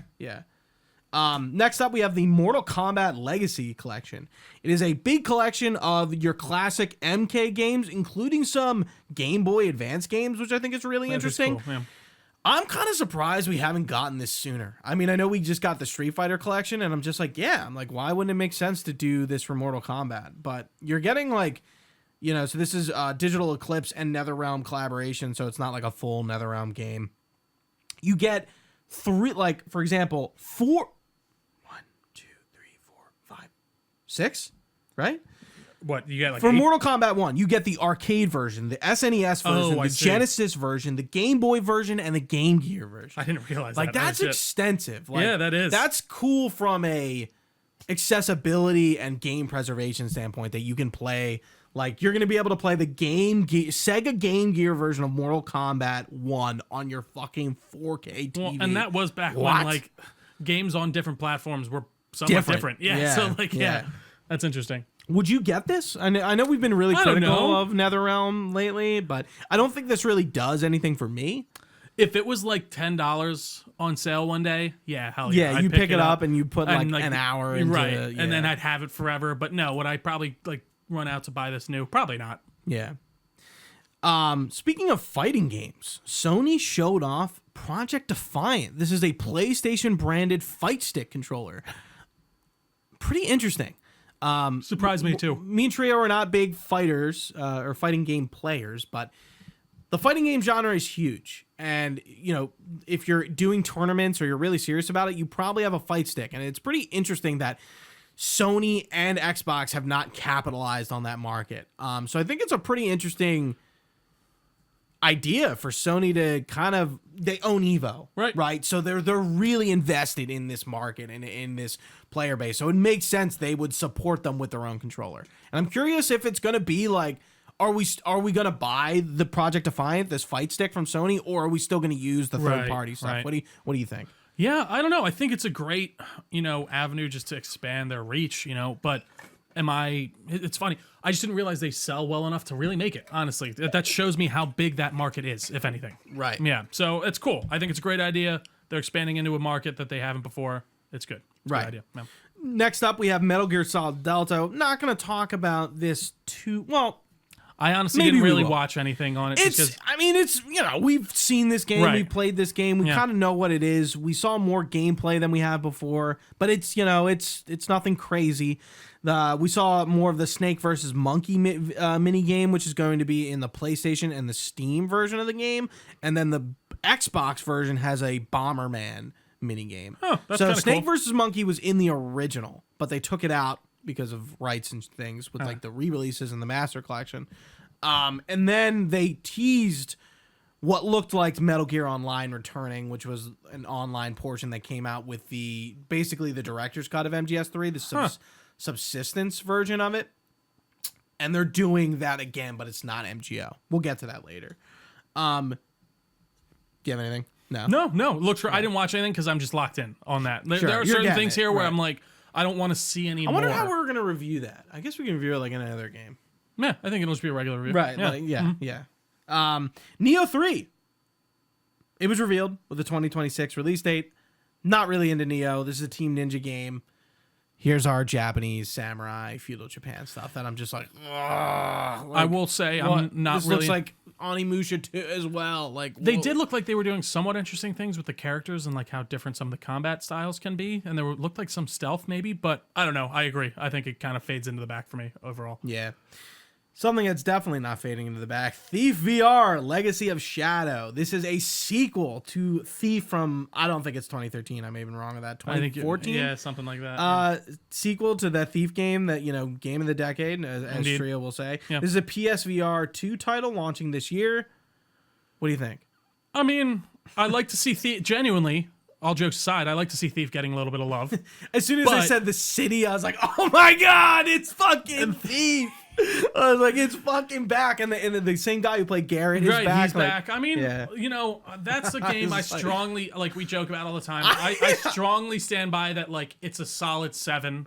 And the next game could have been a very great 9 to 10 if they really, like, nailed it down. Yeah. And, it's cool to see it getting a follow-up. Would I have liked to see a proper follow-up? Personally, yeah. Yeah. But, cool to see it get some love. I thought the trailer and the gameplay looked interesting enough. If I had a VR headset, yeah, I'd probably pick it up. We're getting 5 new challenge maps at Astrobot. I remember they were talking about this on Sacred Symbols, and it's like, I think they were talking about, like, what's the point of this? Like, we're still going with free content. Like, I don't think this can, like, continue much longer. Like, they always get me back. They release them over a few weeks. I play them all in, like, on one weekend. I sit down for an hour, bang them out. Right. It's cool that they're supporting this title, but I think it's kind of getting to a point. It's like, all right, just work on the new thing. We're good to move on. Well, and I'm sure they are working on the new thing, but then it's also that lost cost or the lost cost fallacy of like, well, why aren't you just putting these resources, sunken cost fallacy? Thank you. Why aren't you putting it towards that? Yeah, exactly. Thank you, myself. Yeah, so I don't know. I agree. Like, just maybe work on the new stuff. We are getting more classics to the PlayStation Plus catalog. PS2 version of the original Deus Ex. You all right there? Yeah, I'm just excited for this next one. Oh, okay. I was like, what was that? Twisted Metal 3 and 4, and then the original RE2 and 3, which is awesome because they're the 2 RE games that are pretty inaccessible at this point. That's awesome. You can't play the original 2 and 3. So we're going to talk about Resident Evil a lot. I'm approaching the end of my Resident Evil series playthrough with 7 and 8, but I've never played the original 2 and 3. I played the remakes of them, so it's going to be nice to kind of like one day be like, all right, let's boot up RE2 and like really kind of see what that original game was. I like it. And I love Deus Ex. I've heard the PS2 version of Deus Ex is not the greatest, but at least it's something. Yeah. Yeah. The original Deus Ex is a vibe, dude. I'd love to check it out. Yeah. Yeah. All right. Moving on. Yeah, why don't you start this one off? What's our next one, Trio? So yeah, give me a little break. This is one I've actually been, waiting for a while, ever since the announcement, I will say. So we got our first reveal of 007 First Light, which I will say I'm not terribly crazy about the name, but other than that, it's very first. Yeah, Assassin's Creed Origins. You know what I mean? Yeah, Yeah, the like first it's the one, first thing. So Yeah, we finally got a reveal trailer, and it looks, Gooch, fantastic. It's a young James Bond, pre-00 agency. It's as he makes his way into the agency. He's 26 years old, I believe, youngest Bond we've ever seen. I believe, it hasn't been announced yet, and I forget the gentleman's name. I want to look it up really quick. But the guy playing him is named... No. Yeah, I couldn't find, any hard evidence of who it was, but it's for sure this Patrick Gibson guy. He actually plays. I mean, he just looks, unless I don't know, they're just using his face. Yeah, it could be a face his actor, face. which would be weird. Yeah, it would be. What this is, but yeah. So he's in Dexter New Blood. He's in the prequel, which I still haven't watched, and I don't really feel like I'll plan on watching. But yeah, you're following a young 007, young James Bond, as he makes his way from the Majesty's Naval Academy, Her Majesty's Secret Service, right? Or is it? No, that's what he goes. That's the name of the book. He's in the Royal Navy, right? Yeah, or he's in the Navy. Right. So it looks like in the trailer, M and somebody from the Navy it's his mentor from the books. Lenny James. Remember. Yeah, let me see. Yeah. So Lenny James plays Morgan from The Walking Dead. That's where you'll notice him from. So he's a mentor for Bond. Yeah, I believe. But he is talking to M. Yes. Yeah. Yeah. John Greenway is his name in the book. And yeah, I think he's a mentor to Bond in the earlier books. They give us a lot of information that, hey, his parents died in an accident, so it's probably, Monica Delacroix is his mom's name, and I forget his dad's name off the top of my head, but I feel like they're kind of channeling into the, what they did with Craig's Bonds, where they kind of, gave Bond a bit of a backstory, and we're kind of, filling in his origins a little bit about where he came from and how that trauma essentially informs you of who James is and who he becomes today. So they're probably kind of doing that. Well, and I don't know how much of that stuff does actually exist in a book already, or Ian Fleming wrote. That there is some young James Bond books. Yeah. I read a book called Silverfin when I was a kid, and it was it was like a young adult James Bond. Right. In the Academy, I think. And there are there's a young James Bond cartoon, I think. Yes, yeah. Yeah, there is young James Bond stuff, but if it's Ian Fleming official stamped things, I think is the other question. Well, I did see people I don't know. This is going to happen with Bond every time, and I know it happened with Craig. People are he doesn't, and it's a younger guy, so people are going to be oh, what, we're going with a young, it's Kid Bond. What are we doing? He barely even looks like James Bond. I'm Bond Jr. Dude, he looks Bond boy. Bond Jr. Ooh, and I'm I don't know. I think he looks like a 26-year-old British man. I don't know, and I like how they do the scar. I don't think I know about this. So there's I saw people sharing this around. I don't know how real it is, but it was an illustration of Ian Fleming's the Bond in his mind, and it he has the scar he does across his face. He has a bit of a widow's peak, a really sharp jawline. It's pretty close, as close as you can probably get to that. But I'm excited, man. I see the Hitman elements in it, of course, already. The engine. Yeah. I forget what engine they use, but I think their engine's really fantastic, and it looks great still. They're apparently going to have a lot of choice in how you approach missions, loud or quiet, and all that stuff. I'm assuming it's going to be much more of a narrow corridor, for lack of a better term, rather than not the sandbox, the huge open sandbox. I'm sure there's going to be elements to that where it's all right, you need to infiltrate this building. Yeah. There's a few different ways you can do it. You can pick up on different things if you want to just go shoot in. I don't think you could have gotten a better developer for this game. Yeah. And I'm really excited to see what it is, Gooch. It looks awesome to me. So I bought Hitman World of Assassination. I just got to start it. It was on sale for $20, and I know I don't have a job, but actually, I'm working freelance. I am making. Yeah, you're getting some. I am making some money. Yeah. And I got some severance from when I left. There you go.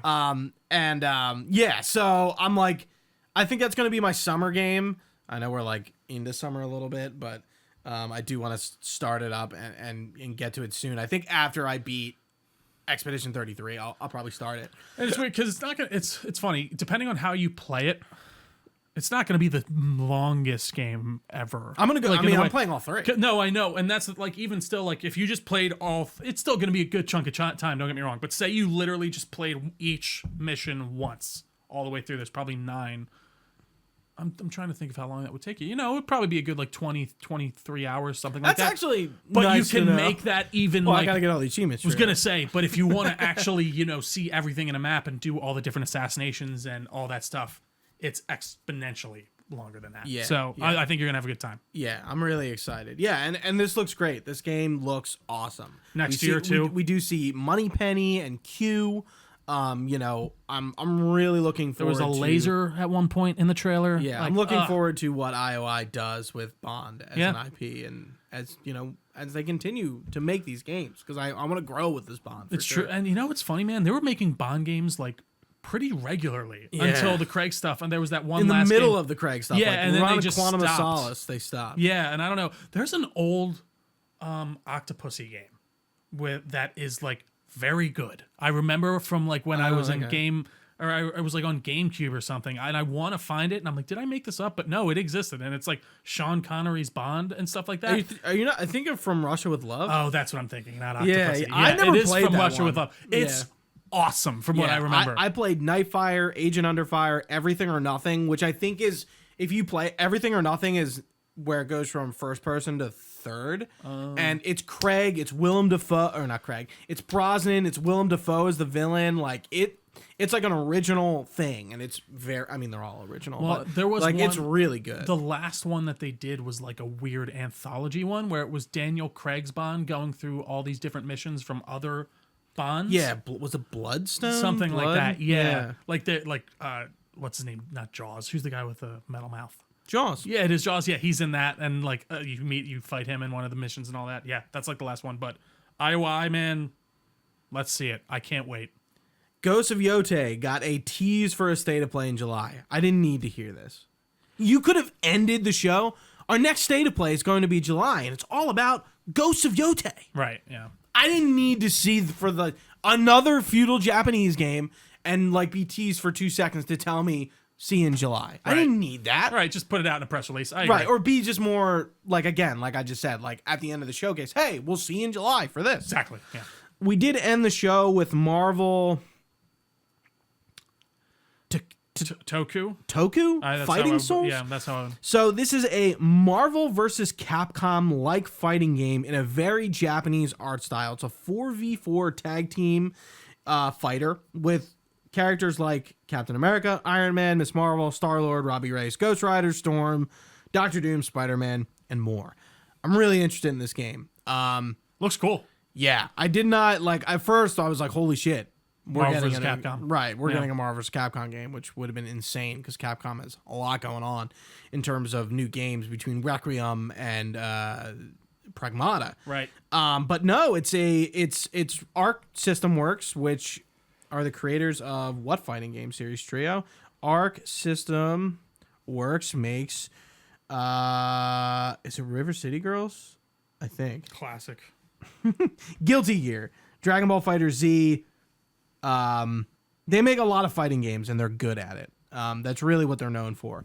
So I think, in the vein of Marvel Rivals, to get a Marvel IP and sort of stylize it, I think is good. Yeah. We don't need Marvel's Avengers looking Marvel games right now, I think. Especially with the cancellation of like Black Panther and like the MIA-ness of 1945. Right.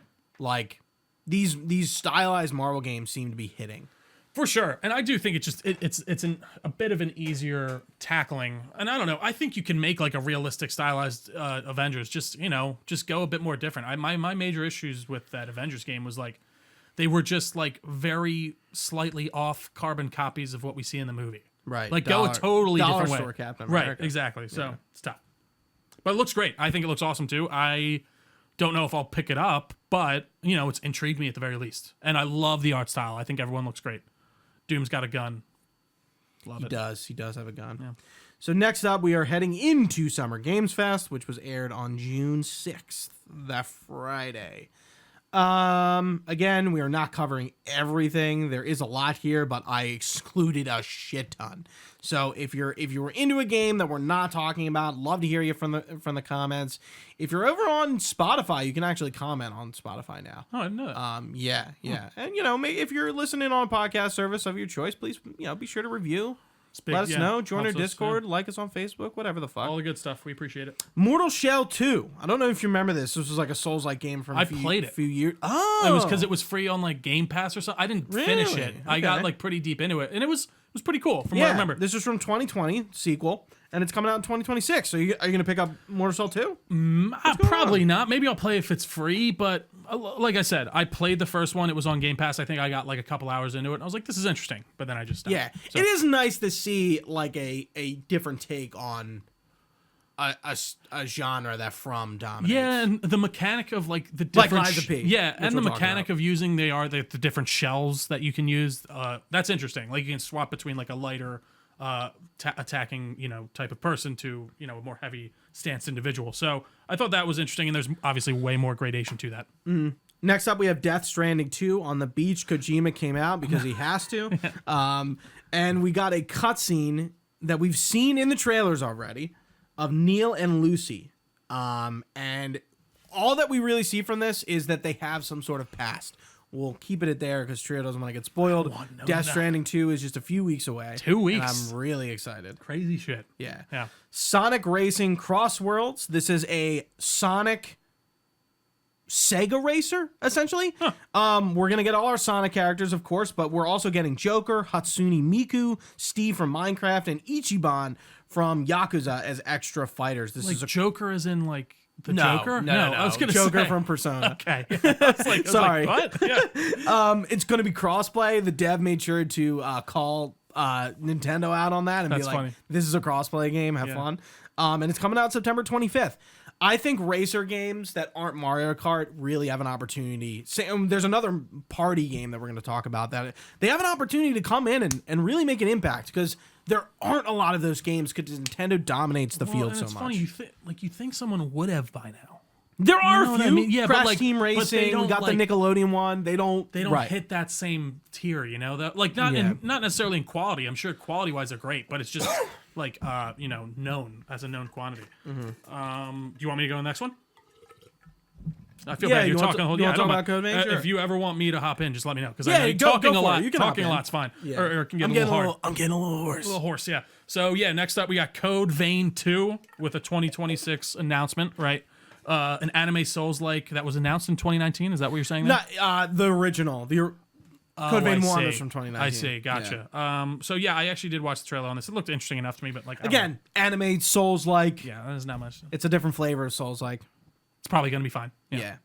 Next up, we got Game of Thrones: War for Westeros, which is a real-time strategy game coming out in 2026. We didn't get any gameplay though, so this is different from the other thing they've already shown, right? That's like on. Yeah, this is an actual game. This is not a mobile game. Okay, This is like all right. a game. And it was, they were kind of like, it was like sort of what I got from the trailer. Hey, we're pitting factions that didn't fight each other in Westeros against each other. Jon Snow's fighting the Night King and he dies and gets resurrected. And like, it's to me, it seems like it's an RTS that is just like alternate realities of like, Right. I think that's it looks kind of cool. Yeah. I think Game of Thrones really hasn't had that game presence that No, it maybe as an IP it should have. It's got plenty of mobile games. We had the Telltale game, which I think a lot of people liked. Yeah. And we had a lot of returning cast for, but we That just, game's ripe with opportunity, especially Yeah. for like a real video game, and an especially if RTS too. It's that kind of world. Especially that, yeah. Yeah. And even like with a full-on like RPG, like AAA RPG, I think you could do something in like old Westeros or something like that back when it's a bit more fantastical and have it be very cool. But anywho, next up, one of my favorites of the show for sure, Atomic Heart 2 got announced, which really kind of blew me away. So it's a narrative sequel. P3, of course, returns. A lot of space involved, exploration. I know that was a big theme of the first game too. They're trying to make their way to space. Extreme sport traversal. I'm very curious. Global scale, set in the 1970s, possibly for 2026. I'm surprised we're getting this so quick, Gooch. Or that we're actually getting a full-on sequel. I think actually. they still have one more DLC left for They do. Atomic Heart 1. They do, I yeah. haven't haven't played the last one. It's something I got to get around to. But yeah, I'm surprised to see this.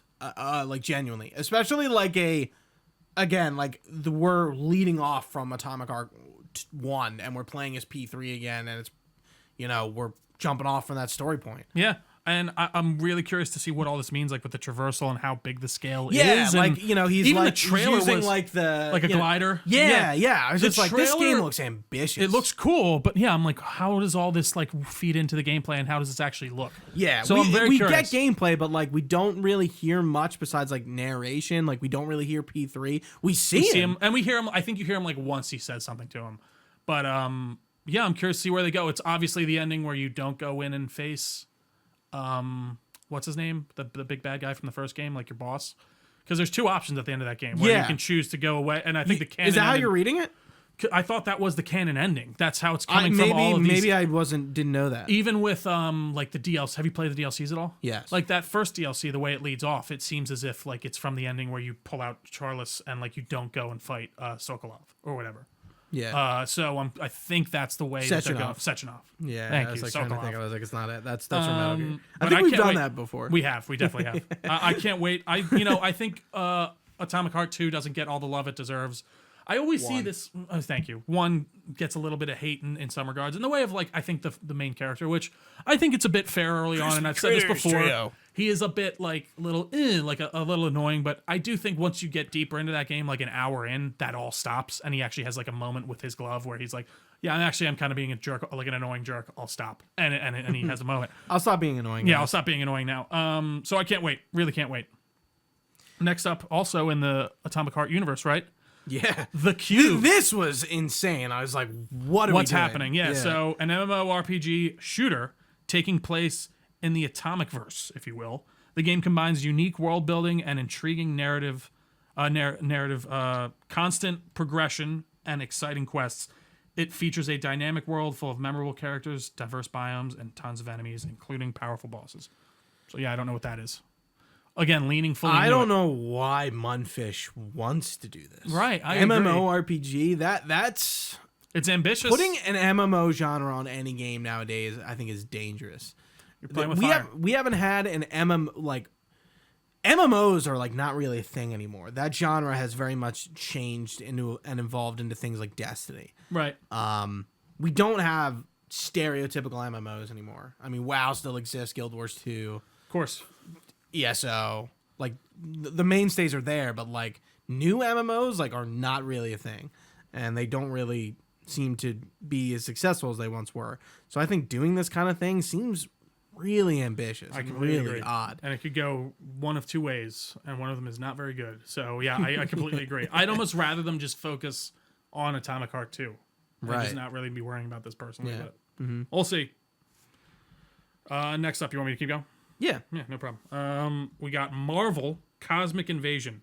World premiere, it's a beat 'em up. Rocket Raccoon, She-Hulk, Wolverine, Venom, a Nihilist villain. No date on that. So what is it? I actually didn't see this. It's like a Double Dragon, Streets of Rage, kind of like beat 'em gotcha. up. Yeah, I see. Okay. Sort of like what like the TMNT Cowabunga collection. That fighting game. Yeah, that's it. That is what it is. I think the Cowabunga collection. It's like all the old games. I thought there was like a newer one. I have it, so I don't know. But yeah, either way, same idea. I get what you're saying. Yeah, I think it's a cool idea. We'll see. Absolutely. I can take over. Yeah, please. Onimusha, Way of the Sword. Another Japanese feudal game. It's just like, I know it's Onimusha. I know a lot of people like Onimusha, but I have no history with it. I know Trio doesn't. Yeah. We got a gameplay trailer for it. No new release info, but 2026. Awesome. Mafia: The Old Country. We got a story trailer for that. It's coming August 8th, 2025. Trio, you picking this up? Yes, absolutely. The Mafia remake is really fantastic. If you haven't played that, I would highly recommend it. It's definitely really a series that kind of just I know, and same for me for the most part. Played, yeah. I might have played Mafia back in the day a little bit, but yeah, my really current knowledge of it is from my recent gameplay or my recent replay or play, I should say, playthrough. And yeah, it's really fantastic. So I think if it's anything like what this is going to be, it's going to be really cool. I like the idea of it being set in Italy. It's, a $50 game, linear, story driven. I'm in 100%. Yeah. Which is pretty different from what Mafia usually is. Absolutely. Right? Yeah. It's usually a bit more open world. I know a lot of people, I've never played Mafia 3. A lot of people have issues with that game, talking about how it's a little bit too big. And I remember Colin really liking it back when he was kind of funny. That was like the first time I've ever heard of it. And I remember just he really talked highly about it. You know what's funny? The main character in that game is black. Yeah, I know. Well, yes, thank you, Gooch. That is correct also. But he's also the main character of Mind's Eye. Yes. Yeah, I saw that. Poor guy, because it doesn't seem he seems like a fine actor, but man, he's just into main character. Just black. Shit. Yeah. Well, that's true. Anywho, let's move on. Yeah, Lego Voyagers. This is from the devs of Lego Builder's Journey, which I remember being a game that kind of blew up a few years ago, just was really kind of cool. It's a 2-player co-op adventure game, similar to Split fiction, that kind of game. Right. Online or split screen, you get a friend pass. 2025. Just Awesome. seemed cool. There's another Lego game in here that I put in. Lego Party. You know what? I'll bring it up right now. Yeah, let's do it. We're getting a Mario Party Lego game. It's coming out in 2025. Brad and Dustin played this at Summer Games Fest, and I heard them talking about it. And I think this is a really cool approach for it. There's no third-party IP. It's just like Lego. Yeah, and you build it does look cool. I gotta say, and it's on everything, or is it like I think so. That's awesome. I would imagine it is. so. See, that's a genre that is very there's kart racers and stuff like that. Base Lego is really untapped. Yeah. Obviously, we have Lego, Lord of the Rings, Star Wars, all that, but like base Lego is like pretty rare. And nowadays. even just talking about like party games, the kart racer market's pretty wide open, but fuck, the Mario Party market on every other console is wide open. Why can't you make another like party based game where you do all these mini games? Yeah, this is easy. I would definitely pick this up for sure. We have the Lies of P Overture DLC, one of our few shadow drops. It's out now, so you can play it.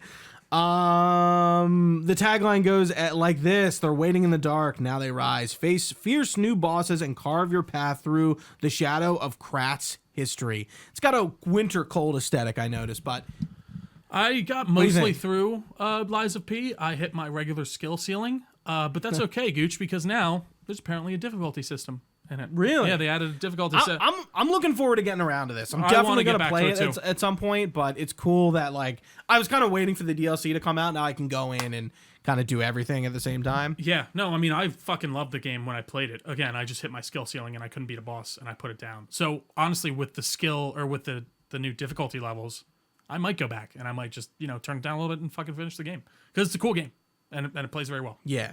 Cool IP to kind of like, I don't know, do. Yeah. Interesting. For Pinocchio. Sure. An interesting combination, yeah. Pinocchio, Souls-like. We're getting a sequel to it, so yeah. If you jump in now, we're getting more soon. So absolutely. Stay tuned. Deadpool VR World. We had a little skit on stage between Geoff and Deadpool. Neil Patrick Harris is going to be playing Deadpool in this late 2025 VR game for MetaQuest. I think this is like a perfect idea. I agree. Whether it does anything and sells metas, is it or MetaQuest is sort of a different story. Right. But it's very much an IP that works with it. I think I like the idea of playing as being Deadpool and doing all this chicanery and insanity. NPH is great. I think he works very well as the voice. You actually almost could have told me that was Ryan Reynolds, and I would have maybe believed you. Mm-hmm. They actually sound a lot more similar than I realized. Yeah. But yeah, looks great. Yeah. Why don't you pick us up for the next three? Yeah, so we got up next a little new Dying Light action. Dying Light The Beast. Reveal trailer coming August 22nd, 2025. So from what I understand, this did start out as a DLC. This was going to be their final DLC that replaced another one that they were going to do that they're giving to free for people who bought the season pass or something like that. The last Dying Light was 2, right? Right. Okay. But for all intents and purposes, they're talking about this being basically Dying Light 3.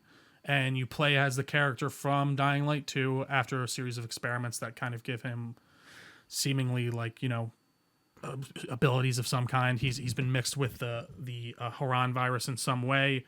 It looks great. I love the parkour and I love all the systems in Dying Light. Dying Light 2 I don't think was as successful for me as 1. I do think I remember enjoyed being the first one into better. That one. Yeah.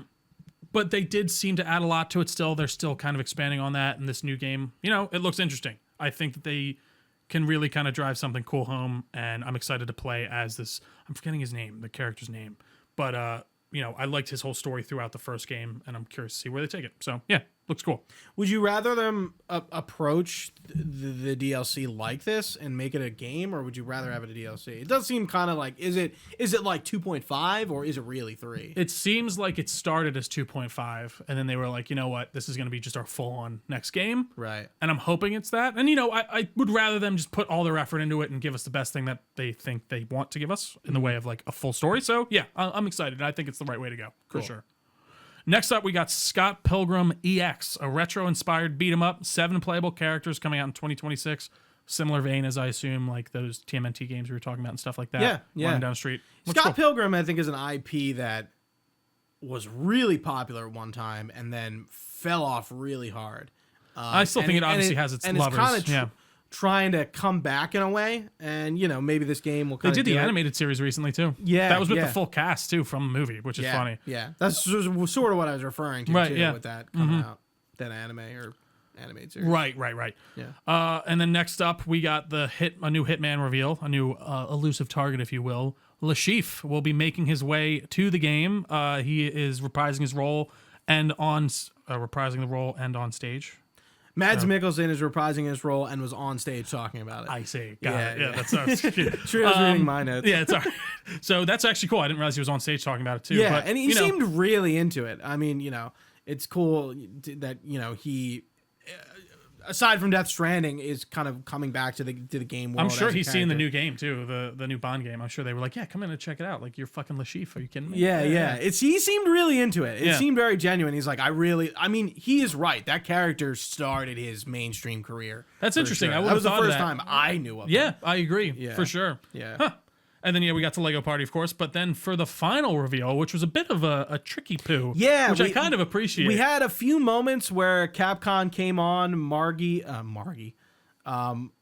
Margaret Robinson, who plays Lady Dimitrescu in Village, came on. Hey, we're having a sale. And then they came on again with one of the main devs. Hey, it's the 25th anniversary. We'll have news. We'll show you later. It's kind of... it was like... Are you fucking serious? Like, you had that, and then they get us at the end. We don't know it's Resident Evil 9. Nope. Resident Evil 9 Requiem. So I guess it's called Resident Evil Requiem, but see where the 9 is. Absolutely. It's like Biohazard, The Q. Was 7, I know that was Biohazard in other places, and 7 here, or vice versa? So in Japan, Resident Evil plainly is called Biohazard. Right. So but it still I don't know what 7 is called in Japan. Is it Biohazard, or Biohazard? I think it's just Resident Evil Biohazard, and then the 7's just in it like it is with the other ones. So yeah, Resident Evil 9 Requiem, 25th anniversary, like we said. We will be playing as Grace Ashcroft, FBI agent that returns to Raccoon City. She is the daughter of Alyssa Ashcroft from Resident Evil Outbreak. Her mother died at the Raccoon City Hotel. Leon is so this is confirmed that he's a playable character? Everyone, so I can't find any confirmation. I don't see anything on that. Like, I keep seeing people like talking about how they're thinking that one guy is Leon that you see with the hood on. But yeah, February 26th, 2026. That's close, man. Yeah, the trailer was pretty wild. We kind of, it's like an FBI office, and we get some people walking around, and we see Grace on the computer. She's messing around with stuff. There's really nothing showing you plainly that it's RE. And her boss or some higher subordinate calls her in, is like, hey, like, we want you to do this case. We know your mother was involved. So, Alicia Ashcroft is a character from RE Outbreak. RE Outbreak, I'm really not even sure what kind of spin-off it is. I can't really talk to it. Never really played it, but it's like an RE PS2 game. Right. That was like a spin-off with like multiple characters in it.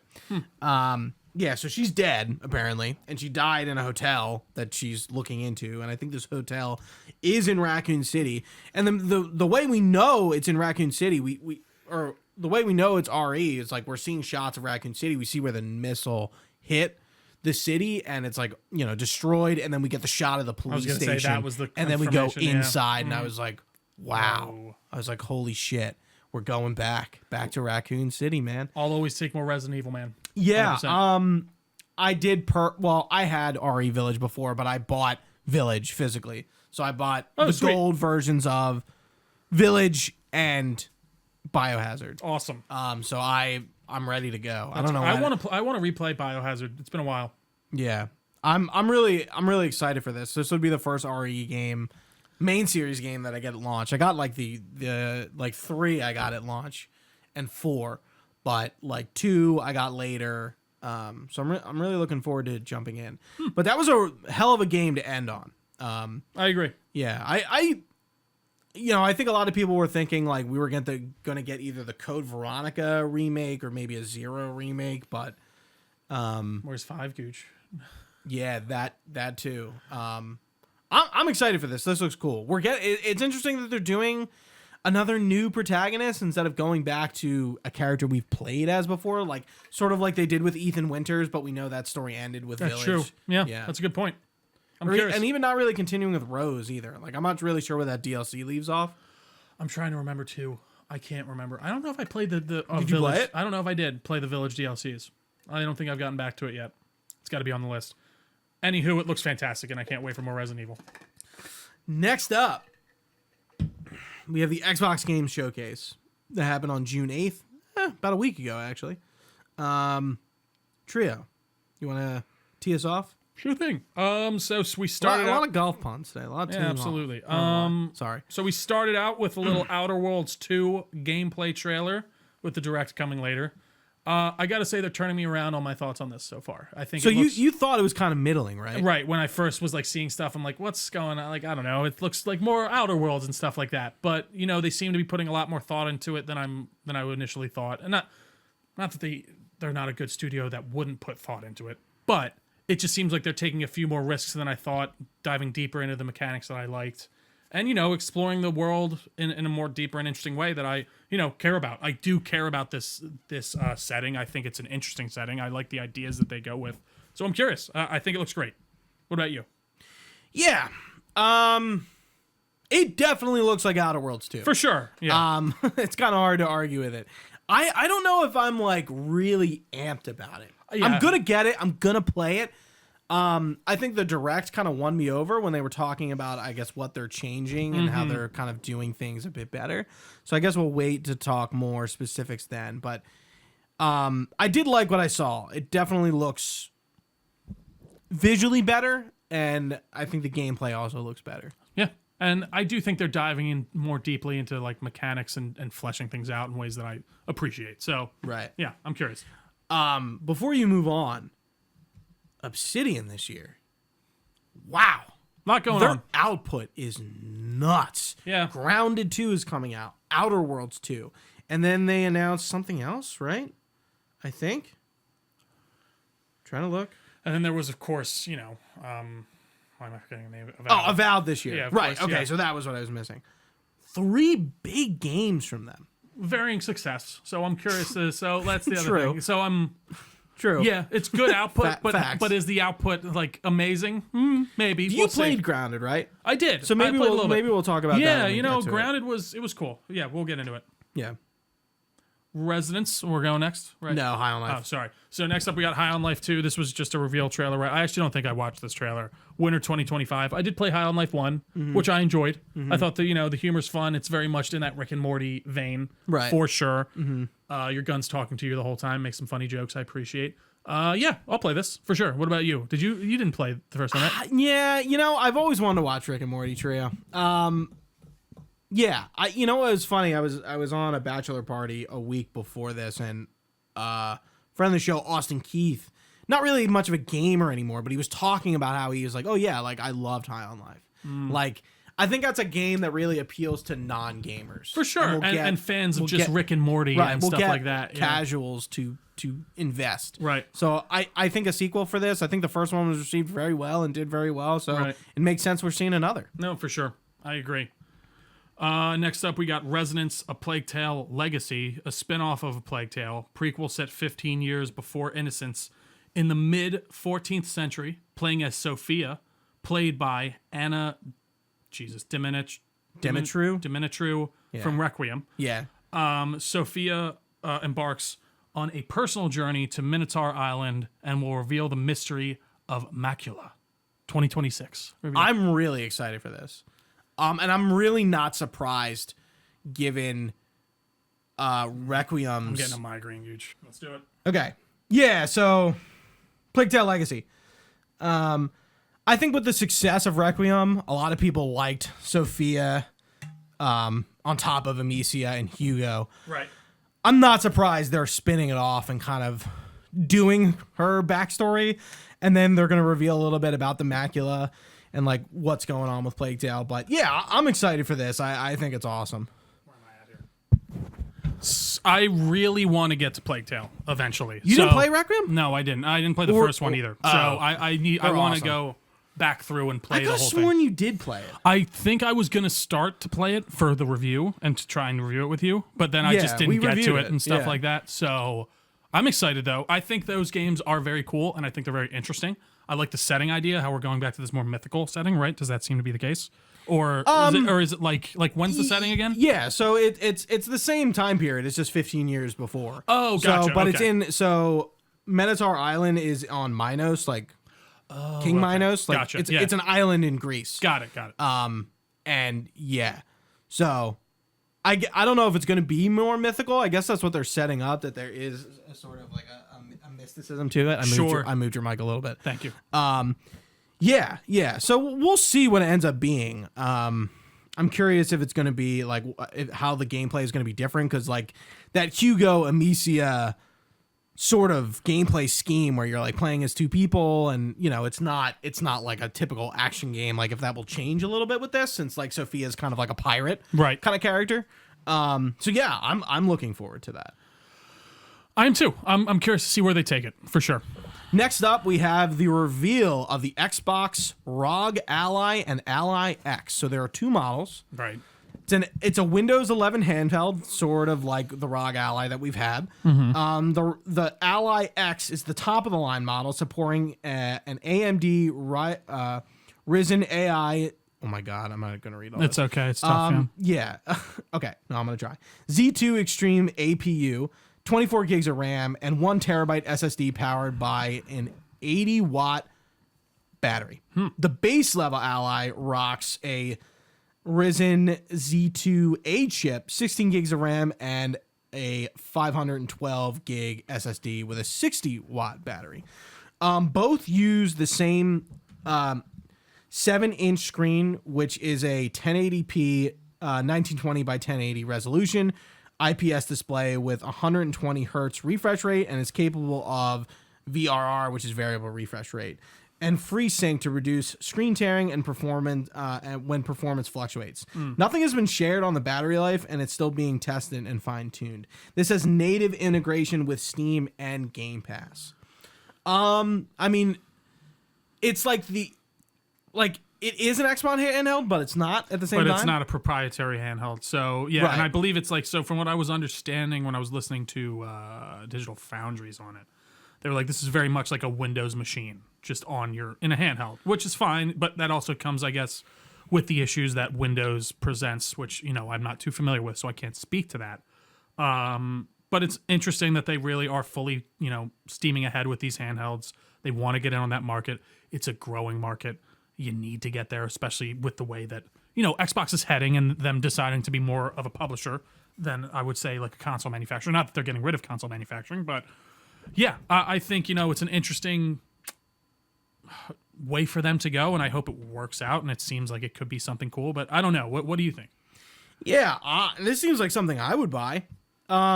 If, it's not a streaming thing. It's like, right. This is like, you're playing games on this thing. Right. I think it's pretty cool.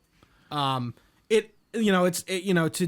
compare it to the PlayStation Portal, it's like more like a Steam Deck. Definitely. But it seems to run games better than a Steam Deck, is what they're saying.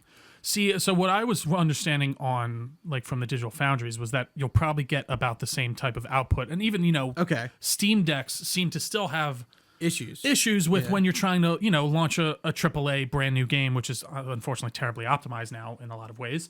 So I don't know. I'd be curious to see how well these kind of pan out and how powerful they really are. Mm-hmm. Yeah, I mean, I would consider buying one. I don't think they revealed the price, because I definitely would have had it. I have no interest in getting a handheld console. I don't know why. Like the idea of like playing The Last of Us on my handheld console. I guess the appeal with me is, when I was going to Kathy's house and I would have to bring my consoles back and forth, and it's like, oh, if I just had a handheld, I would totally eliminate that. And, I'd be able to play a bit easier instead of being locked to, like, her living room. That's true. Where she's, like, in the other room. No, that's a good point. So, like, that's kind of what I was thinking about it from my perspective. And I'm not traveling a lot. No, that's a good point. Yeah. I don't need it from that perspective, but obviously that's the obvious one. Well, and even for me, like, it's funny. I forget that you can stream to, like, just regular things. And yeah, it's not, with the backbone. That's and even just with, like, so I use my iPad. So when my girlfriend and I are watching something on the TV, I can just stream to my iPad and use my controller and play my PlayStation on my iPad, streaming it directly there. Yeah, but it's like, do you want to do that? No, I'm saying, like, that's nice for, like, when I'm home and I can do that. But, yeah, would I like something that I can just pick up and I have it in my hands. Yeah, that's a good point for sure. Next, okay, so they announced that Xbox Game Pass and PC Game Pass are not two different things anymore. Sarah Bond mentioned that they're the same thing. Okay. So this is good. I don't, Make it less confusing. Yeah. Yeah. Yep. Blood of the Dawnwalker got a gameplay reveal. This is that Witcher vampire game that we saw a few months ago and it's coming out 2026. That's former Witcher devs, right? Yes. It looks fucking interesting, man. And I saw some gameplay. There's a lot of like traversal, like on like buildings and stuff like that. And I don't know. They seem to be going a different way than Witcher, and I'm excited. Yeah, I think this looks good. Yeah. I think the gameplay was much needed because I was kind of curious. I'm like, what does this game look like? No, It does look and kind of play like The Witcher. I agree. You can very much see that influence. Which is fine. I don't really think I know The Witcher was so popular. We don't really have a lot of games that play like The Witcher. No, and especially if you're getting these folks that literally made The Witcher. I mean, it makes total sense to have that DNA kind of follow through. Right. Yeah. Next up, we have Super Meat Boy 3D. This is coming out in early 2026. You remember the original from back in the day? I still own it on Steam. Yeah. Yeah. I am very surprised to see this again, and I think this is great. That game was so fucking popular. It's a lot of fun. I remember it being hard as fuck too. Yeah. But it's cool to see them bring it back. Absolutely. Yeah, and they're taking it from a bit of a different angle, using some 3D graphics, but it's still the same game. I was gonna say it looks like kind of 2.5D-ish, right? Yeah. Mm-hmm. Next up, we have Ninja Gaiden 4. We got a new gameplay trailer that's coming out October 21st, 2025. And they just announced that. Yeah. And that they did a Ninja Gaiden recently too, right? Shadow Drop, was that the one that they did? The black. Right. Yeah. Which I did play a little bit of, and it was fun, but I just never went back to it. Yeah. I remember that. I remember you saying that. Next up, we have the Indiana Jones and the Great Circle DLC Order of Giants. Really not much. Kind of looks like Templar-y kind of vibes. Right. Like the order is this like order of like again like Templar sort of comparison. It's coming in September, so we're not gonna be too much longer until we see it.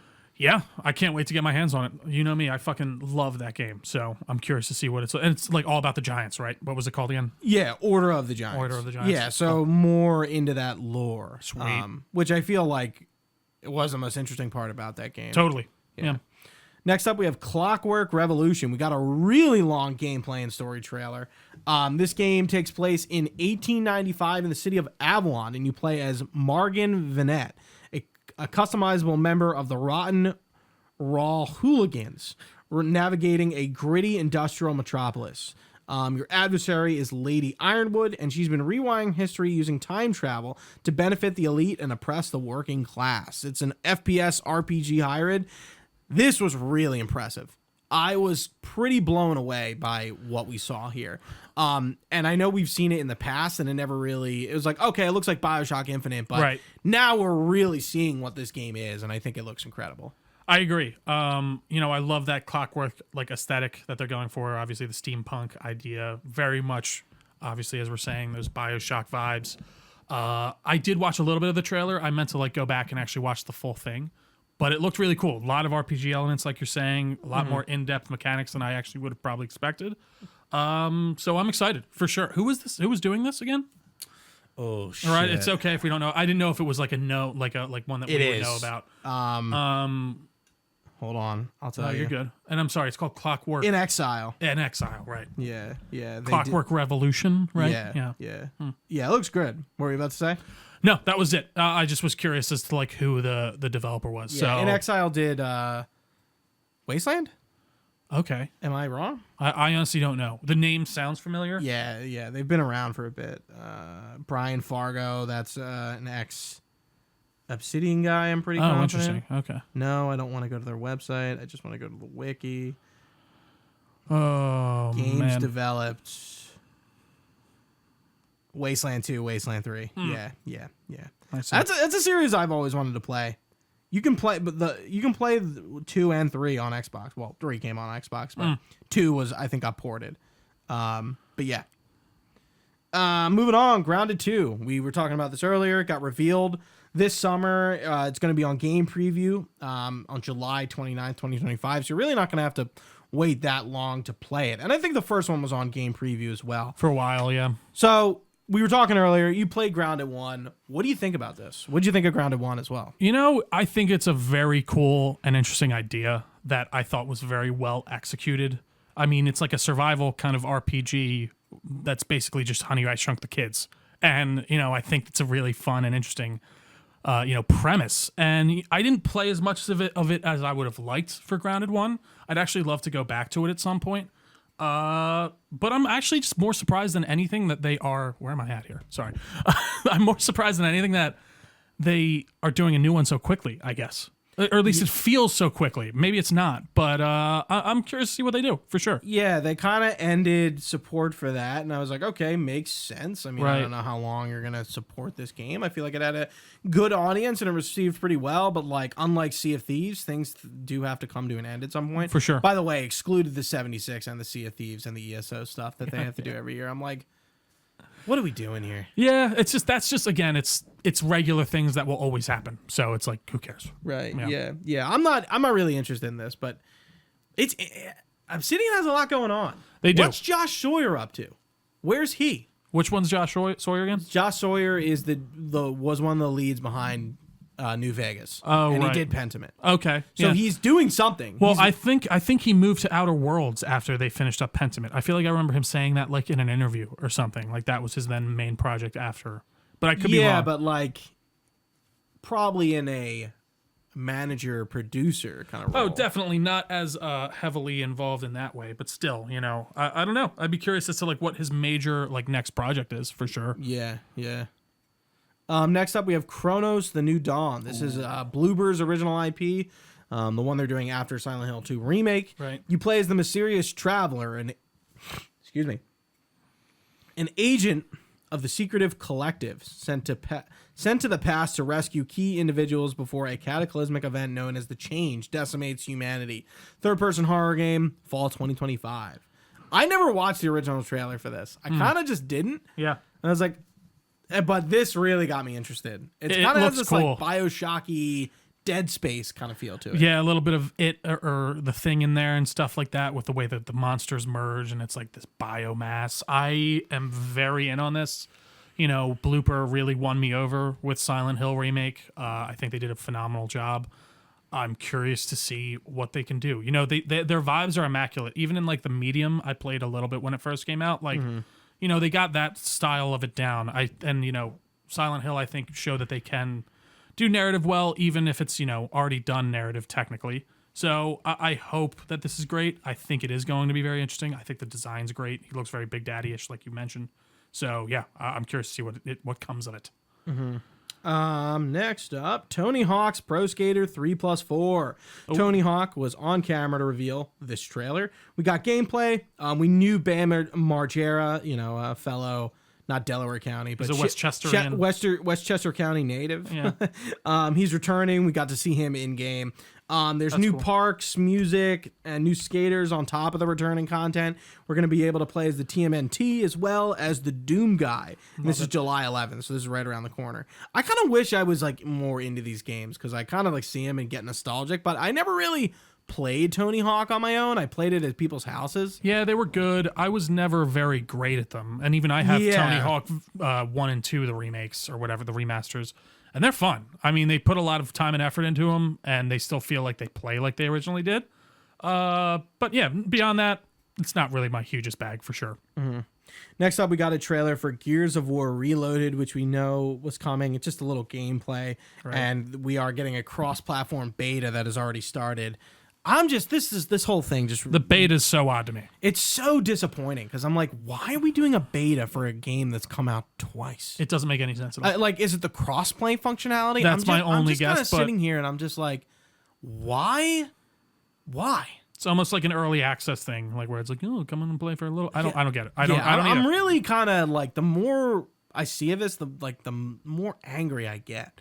I'm just I feel like this could have been the Marcus Phoenix collection with 1, 2, and 3, and that would have been the better bet. I don't understand. I agree, and I don't get it. I think it's just them milking the money genuinely, and getting Gears the PlayStation and Switch, or not Switch, just PlayStation. I was gonna say important. Yeah. So I don't know. I think they're just gonna try and milk it as much as they can, and why not? It subsidizes all their other shit. So, But I agree with you. I'd rather just be like, yeah, just give me a fucking full collection like you did Master Chief, Marcus Venus. Yeah, it's right there. So next up, we have the teaser for Persona 4 Revival. Really not much to say. We barely got to see this game. We kind of knew this was coming. Right. There's been a lot of controversy with this one. Apparently, a lot of the voice actors are not returning to reprise their roles for it. People aren't too happy. I don't think people like the teaser either. But, you know, this is a very well-loved game. But, yeah, I guess the first showing was kind of meager.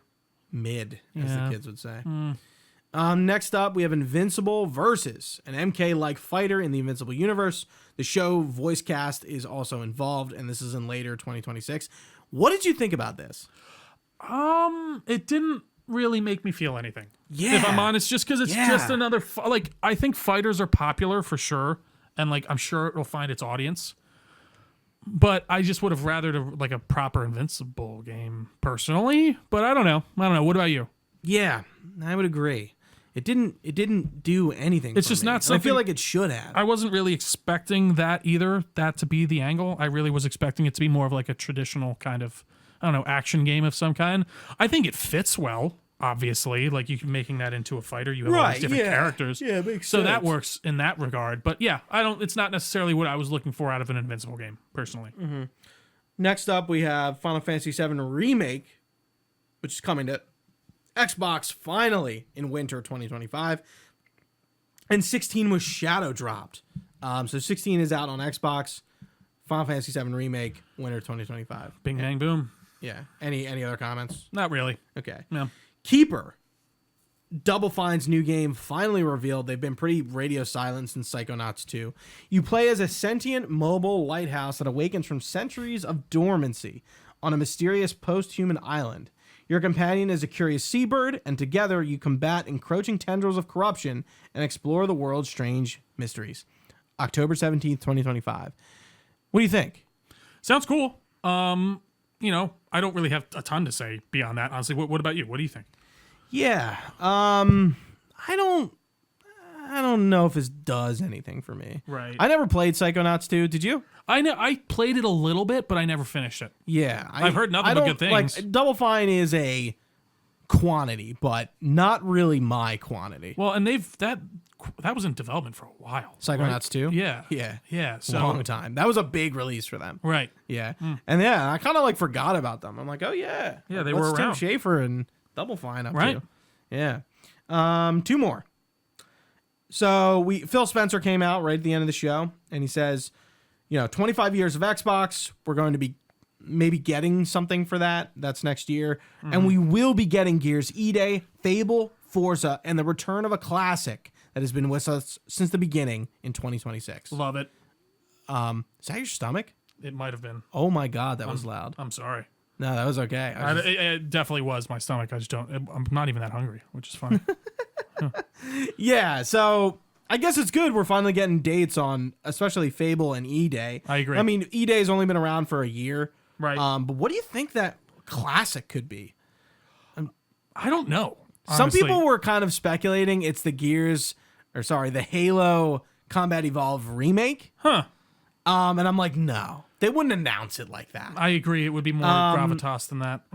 Yeah, it's hard to say. Could it be like some Crimson Skies IP? Like, it could be like... That would be cool, man. It could be like any weird I would IP. really love to see them do that, but I genuinely have absolutely no We know, idea. like, I was expecting the next game to be Perfect Dark since we didn't hear about that this year either. Oh, right. I forgot. Yeah. And we, again, that game's been announced, so there's no And we mystery saw the game. about it. Yeah, I know. But that was rumored to be having some issues, though, right? Or at least in development. But Yeah, I think so. I don't know. Well, I think before we saw the last trailer for it last year. Right. Yeah. Yeah, pretty interesting to hear what that game's going to be, but I'm glad E-Day and Fable are finally coming out next year. I agree, man. So- Especially Fable. I feel like that's just been wheels are turning for a while, for sure. Xbox ends on the biggest wet fart you can possibly imagine. The fact that they left this for the end was shocking. I just don't understand what the thought process Call was. of Duty Black Ops 7 was the one last thing. We got a campaign trailer, and it's a sequel to Black Ops 2. Why? This Call of Duty is a thing, a known quantity yeah. every year. why the fuck would you one last thing it for us? It's not a one last thing. No. We know it's a thing. No, I agree. It was a total miscalculation. An incredible misfire. And then I do think there is this other thing, though, too. I see people online like, I don't even care about Call of Duty. Like, people think, like, this is going to do anything. What? I'm done with Call of Duty. Guys, this is going to be the #1 seller again next year. We know that. It's okay. You can all say that again. But I completely agree with you, Gooch. I'm like, why are we doing this as, like, we got one more thing for you. Yeah. Watch out. Yeah, it's like so stupid. At first, I was like, it's Perfect Dark. Right. That's what it looked like. And then I'm like, and then once it got to the end where Woods from Black Ops shows up. Right, like, you were like, oh. Black Ops 7, but it's not a sequel to 6. It's a sequel to 2. Right, yeah. It's Oh like, my what are we God. doing here? Yeah, Right. what a wet fart. Next up, we do. Let's get a trio check in here real quick. How are we doing with the migraine? It's all right. I just can't see. Okay. The pain isn't that bad or anything at all. And usually I will say, thankfully, with the migraine, most of the time, if I get my medicine in me almost immediately, there's just relatively little pain. But it's really just the blind spot right now. It just makes me severely uncomfortable. But I'm making it through. I'll be fine. We're getting there, Gooch. Yeah. Yeah. I kind of wish you had the notes for this, but I know. I'm sorry. No, for this next one. Yeah. The Outerworlds 2 Direct. So there's a lot that was shown here. Before I get into the notes, I'll just toss it over to you and say, what did you think about our extended look at the Outerworlds 2? So I didn't watch the whole thing, but It's pretty long. I thought there's a lot. You know, So what I get really that. took away from it was they were expounding upon these systems a lot more than I realized. Uh-huh. They're leaning into elements that I truly appreciated about the universe. They're doing a bit more of a focus on stealth. They're fleshing out those systems much more. So that all very much excites me. I think the world of the Outer Worlds is interesting. I like this super high capitalistic society, or what's the word I'm looking for, but like highly invested in capitalism, and it's just all based around that. Corporate.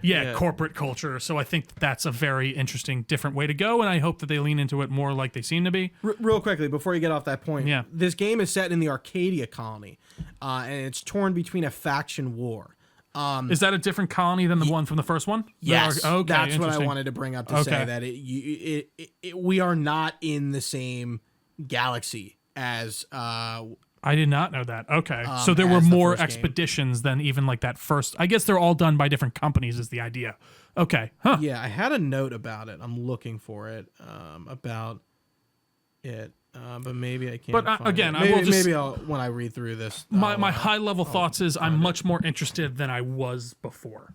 In the way of like, it did just feel like more Outer Worlds, which by the way, this one still does. But they definitely feel like there's much more thought being put into a lot of certain systems. So What did you think about the sequel bit with Ben Schwartz?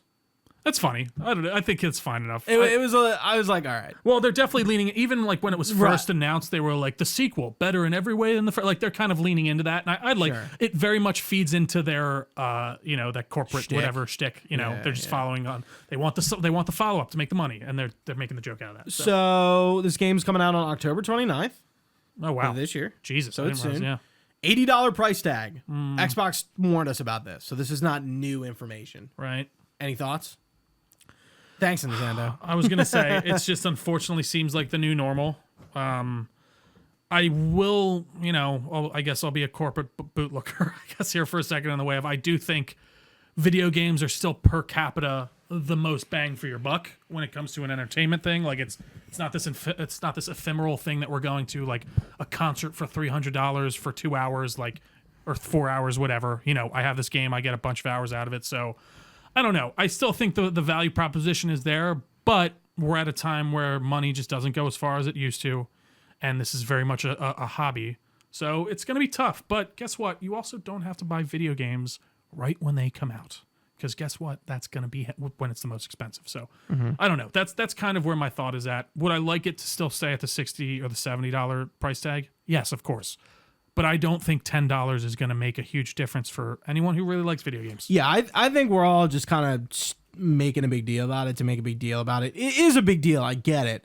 But I think if you want the game, you ultimately buy it. Just like Randy Pitchford said, if you want it, you'll find a way. Yeah, and again, He's I think not, you should that have was said a that in a better dickhead way. comment to make, but he's not wrong. Well, and again, like I'm saying, I just don't think if you really want the game, $10 isn't going to make you not get the game. But there is something to say about $80 being pretty close to $100. And once you hit $100, that does feel a bit different. Like when you have $100, like something that is $100 to fucking buy, it just, no matter how much, inflation costs and accounts for that, it's still going to feel weird to pay $100 for something. So, So let's go down some of my notes here. You play as an agent of the Earth Directorate tasked with investigating mysterious rifts that threaten reality. So I think this is like causing people to not be able to like jump to galaxies and stuff like that. Oh, okay. If I recall correctly. So the food idea is kind of gone, right? Like everyone has food in this still, or is that because that was a good big question? Thing. Yeah, I don't know. They don't talk about it. Arcadia is much more diverse and biome rich, featuring jungle planets, acid rain industrial zones, floating archipelagos, derelict megaships orbiting dying stars. The planets are larger and more open-ended. Each acts as a semi-open world hub, similar to that of Mass Effect or The Witcher 3.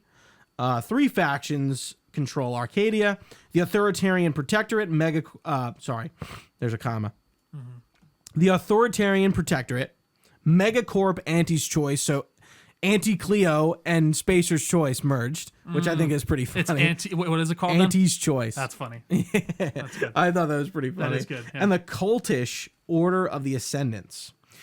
You can even double cross or betray factions mid-story, locking or unlocking major quest lines. That's pretty cool. I like it. That's replayability. I was gonna say, and that's very Fallout. It's more than New siding Vegas. with a faction. It's like, hey, like It's I can locking you out. Yeah. Yeah. No, I like that. Yeah. Yeah. There's now over 100 perks offering more diverse builds. Skill trees are more modular, letting you specialize deeper with disciplines like hacking, medical, and leadership. Flaws are now more narratively reactive. For example, developing a fear of plasma weapons after repeated burn injuries may open new dialogue or companion reactions. I like that. Yeah. I like the flaw system, but like just picking a flaw is kind of lame. No, I agree. The fact that like you get it and then you can kind of choose to kind of buy into it or not, I think is interesting. Like it doesn't just give it to you. It's Right. like, oh, like this triggered. Like, do you want to make this a part of your like character? Like, yeah or no? I think that's like an interesting way to go about it. I agree. That was one of the more interesting, I think, mechanics of even the first game. That was like, I like the idea of this, but I don't know if it, in theory, it's working like perfectly for me. And the idea that they're, growing on it even more in this one sounds interesting to me. So You can now embrace or overcome flaws during playthroughs, adding long-term consequences so you can kind of grow out of them. That's cool. Pretty interesting too. During character creation, you now choose from branching backstories. For example, Corporate Drone, Colony Outlaw, Freelancer, which affect your starting relationships with Arcadia's factions, and open unique quests or gear. A darker, less zany tone than the original, blending mature humor with satire. I kind of like that. Yeah. I think we're gone from the Borderlands 3 kind of cringe humor. I think Outerworlds kind of like skirted that cringe aspect a little bit. Maybe I'm wrong. Maybe I'm not. Yeah, right? I don't know if it's funny. I don't know if I necessarily get like the Borderlands vibe of it. I guess that's maybe the closest I can think of, but it was just more silly. Rather than, because like, I don't know, I feel like Borderlands is more like, not grotesque, that's not the word I'm looking for, but a bit more juvenile, maybe. Whereas that's definitely I feel like Outer Worlds is more, it's just kind of silly and just insane. Like, I do love that one quest from the beginning of that game where you go to the town and they're like, yeah, this guy killed himself, so now I have to pay for his like grave or something. Like, it's stuff like that that's so insane and over the top and silly, which I actually kind of like. So I'm hoping that, like, they're refining it a little bit more. So that sounds cool. getting a stretch in. Go for it. I almost just hit my face on this. I think the blind spot's gone, but I'm gonna give it some time. Still. I'm like, if you can keep it on, because then we're recording our Man of Steel podcast after this. Yeah. So I'll be fine by the time we get to that. Save yourself, Trio. Usually, so Save the blind yourself spot for me. usually. Save yourself. It's funny, about 30 minutes I get the blind spot. So usually what happens is I'll set a timer for myself when I'm sitting in bed. I'll be like, Siri, set a timer for 30 minutes. By that time, usually it's gone. And then once that goes away, that's when the pain usually starts to set in. But so far, 30 minutes starting now. oh, sorry, Siri.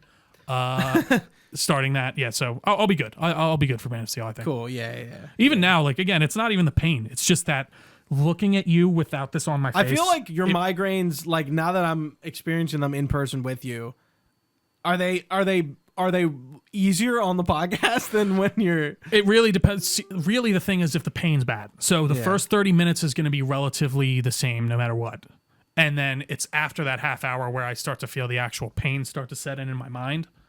That's where it can go either way. Okay. But luckily, if I get the migraine in my medicine and my fucking system so far, I'll be usually relatively okay. I got like 4 more bullet points for this. No, there's 8 total companions, each with unique quests and ideology arcs. They went into them in the trailer, so if you want to go look at them, you can. Right. You can now romance companions. I forgot that wasn't a thing in the Outer Worlds. Oh, and yeah, I think again, like when people review an RPG, it's like, hey, you can't romance people. Mm-hmm. You know, I think it doesn't really matter to me, but I mean, same with like Avowed. It's like, oh, that's like a negative. Well, especially when you think of like classic RPGs, that does feel like a regular, like normal system that's in a lot of them these days. Right. So it seems absent when you don't see it. Obsidian teased 2 major story expansions coming in 2026 with early access included in the premium edition. And they also mentioned experimental narrative DLC possibly using Rift mechanics for roguelike replayable scenarios. Huh. That's it. Again, I liked what I saw. I'm excited, but at the same time, I'm not. It's hard to explain. I'm not like, it's not that I'm not excited. It's just that I'm like, oh, that'll be great when it comes out. You know what I mean? Yeah, like I might watch this like in a few weeks. And like, again, I was coming right off of the hour-and-a-half Xbox thing. I'm being inundated with content. So much going on. My mind's racing. There's a lot going on in my life. Like, it's hard to like focus on all this shit. I can only imagine. Yeah. All right, we got 2 more things. Woo! Trio's gonna be sad here.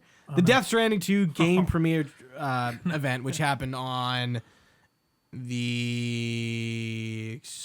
rolling up You're the good. date, the 10th. It was like this Sunday, so about a week ago. On Sunday night. So Kojima, Aki Saito as translator, Shioli Katsuna, Troy Baker, and Woodkid were on stage to talk about the game. Elle Fanning had some video messages. She wasn't actually there. So what do we get from this? Obviously, there's a lot of behind-the-scenes talk. But we got English footage of a TGS trailer that we saw with Shioli and Elle singing Raindrops Keep Falling on My Head. We got the English version of that. We have footage of Tomorrow using her abilities, which looks awesome. That was very impressive. I think there's going to be a lot more action in Death Stranding 2. I keep seeing that I think too, they showed this to kind of convey that. Mm-hmm. Tomorrow was fighting APAC drones, which is the faction that Higgs is a part of. APAC. APAC. You know what APAC is? No. That's like that's the organization for like Israel that like lobbies for them here. It's like a big. Well, guess what? It's the Automated Public Assistance Company in Death Stranding, That's and so that's all it'll be for me. That's interesting. APAC. That's funny. Continue. Sorry. Yeah, no problem. So we got footage of that. Again, not gameplay, just cutscene. Right. And we got the opening 5 minutes of the game, which again, very similar to Death Stranding 1 in the setup in terms of, hey, we get like, you know, we're seeing like images of the world. We get a Woodkid song, by the way, that his soundtrack is out. You can go listen to that now. Sweet. So in the opening 5 minutes, we get our credits, and we get a lot of old names: Guillermo del Toro, Lindsay Wagner, Tommy Earl Jenkins, Margaret Qualley are confirmed to be in Death Stranding 2 flashbacks. But Kojima was cagey about anything else. So they're appearing on screen and people are like cheering their names. And Geoff goes, so these are some of the characters from Death Stranding 1. And Kojima like jumps in and goes, he starts talking. And, he's like, these are, they're in flashbacks in the game. But, that's about it. Like, and Geoff goes, sure. Yeah. Okay. All right, so best friend. And he's like, think, okay. And in a trailer, a new trailer that released, I don't know what, but there was a trailer that I posted. I'm like, where did this reveal from? Right. But a trailer where you hear Die Hardsman's voice. So I have a funny feeling these characters will be back to some extent, I which would assume I kind of so. expected. Yeah. Like, Die Hardman becomes the president of the United Cities of America. Right. Like, I know that changes in Death Stranding 2, but I was like, I really want to see what happens. Sure. So, and maybe he's just not a major part of the game, or maybe they just wanted to, keep some surprise. Right, you never know. Which I can be fine with, but Of course. So I don't know if that's a huge spoiler for you. No, but not really. Again, it's just more like characters that you know are in the game. I was gonna big say shocker. you could show me most of stuff from Death Stranding 1 and I'd just be like, what's happening? Like before I play the game, I would no idea. So, I just at this point I'm gonna get the game and I know that it's gonna be fun and interesting. So I'm very curious to see where it goes. So Kojima talked a lot about music changing as you play, which we've seen before in fighting hear games that, when yeah. when you're running, the music picks up differently. Swells a bit. Yeah. Like you're coming up on a peak in a mountain, and the music will like build up as you're reaching the crest. Right? I've been seeing stuff like that. Yeah. So Lou is 11 months old at the beginning of this. We're gonna get a tutorial again here, and they kind of display while Sam is walking, environments changing. So you're walking on the top of this mountain hill kind of region. In the mountain, there's an earthquake, and you can't go that way anymore. So that's going to be happening a lot in game. Where in Death Stranding 1, that didn't happen. Like everything was static. Pretty set. Yeah. Yeah. But in this, the environment's going to change. It's going to change your routes, which I think is interesting and really awesome. Cool. We got a poster for the game, kind of like artwork of the characters, which we had for the last one. Right. And so the last thing we got was a Neil Warzone segment. So Neil is the Cliff of Death Stranding 2. In narratively how that works out, they don't talk about it. Of course, but they're like just here is a Warzone situation. It was in Australia. There are blood boomerangs in game. Kojima, whoever was demoing the game, went through a lot of menus. So if you really want to go look in deep and see what the weapons are, like they're displayed on screen. They're not necessarily talked about, but they talked about the blood boomerangs. But it's there, right? Yeah. And they threw them. Dollman is kind of like Mimir. It cool. seems they didn't say that, but like that seems to be like a bit of an inspiration. Yeah. Yeah. And they showed off some new hats, and you can also wear hats backwards now. And Kojima goes, "Oh, Norman wears hats backwards." I'm like, of course, that's why you put in the game, because Norman Reedus wears hats backwards. Yeah. So we gotta do it. And yeah, that was like 5 or 10 minutes, and I wasn't really impressed by the gameplay. It looked pretty similar. Right. But again, it's not a vertical slice. Well, so it's kind of hard to gauge like exactly what gameplay is going to, how different it's going to be from the first game. It looks similar. Sure. Which I don't necessarily mind. Well, and it seems like they're just adding much more layers, like you're saying, in the way of environmental, like just obstacles, and I think that will genuinely dramatically change how you play this game. So Neil has like those ghost soldiers, like he did, or like Cliff did in the first one. So like you're fighting those and also fighting him. It was a very similar sequence, and I think they did that to be like, we don't want to reveal everything, especially new stuff. I think they want people to kind of see that for themselves, and that gameplay was like very similar to the first one, so it's like, okay, we can show them something, right? But yeah, the game is weeks away. It's like, how much do you want to spoil? They did kind of tease again. The soundtrack is getting a physical release. It's out on streaming services now. Sweet. And Elle Fanning sings "To the Wilder" as well. It wasn't a whole bunch, but it's pretty clear that like, hey, we're gonna.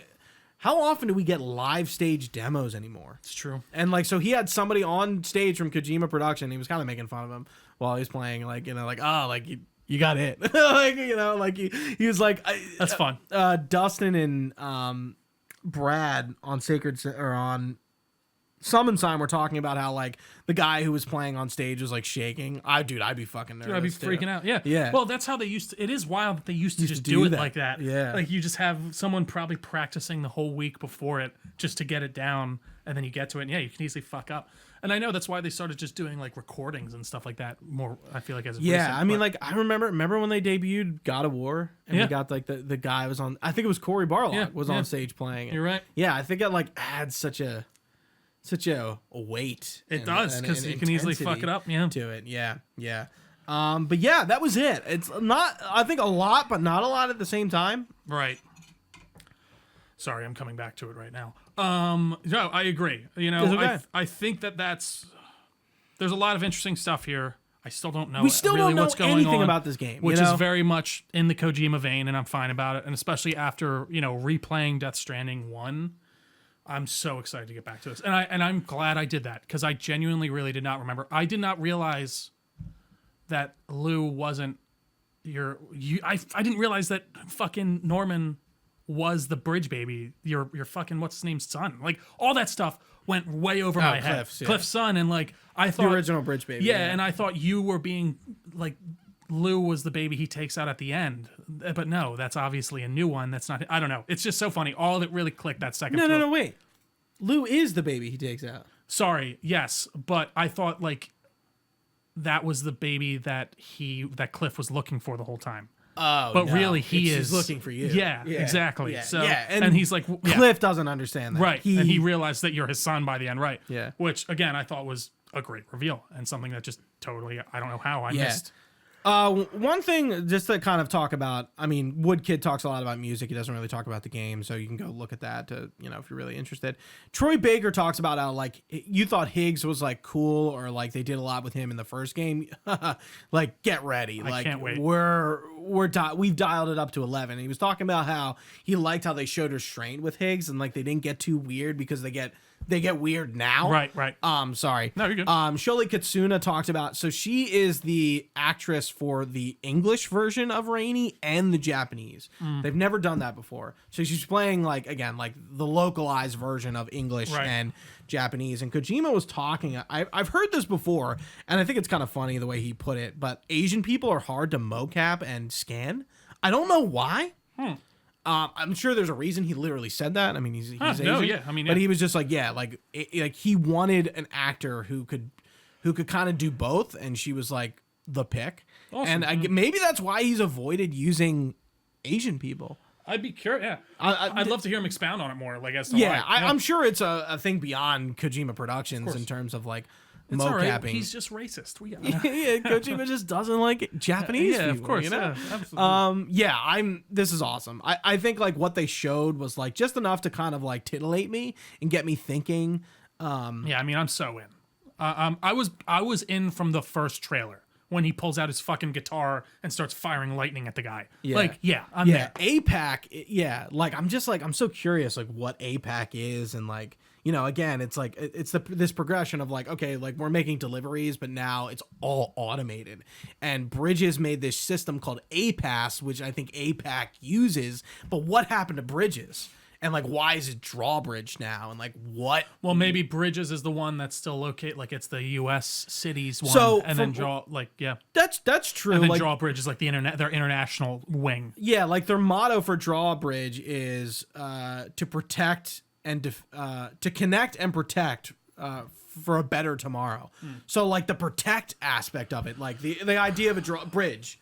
You just go over it, and it's a mutual thing. But like a drawbridge, you can take up at any time. Right, and there's dialogue from I think the new president about like that and stuff, and like the stick and the rope, and like if like the inevitability of the stick and like protecting. It's like the should we have connected thing. I'm just so interested to see what this game is, and honestly, it's coming to me at a very I've been talking about.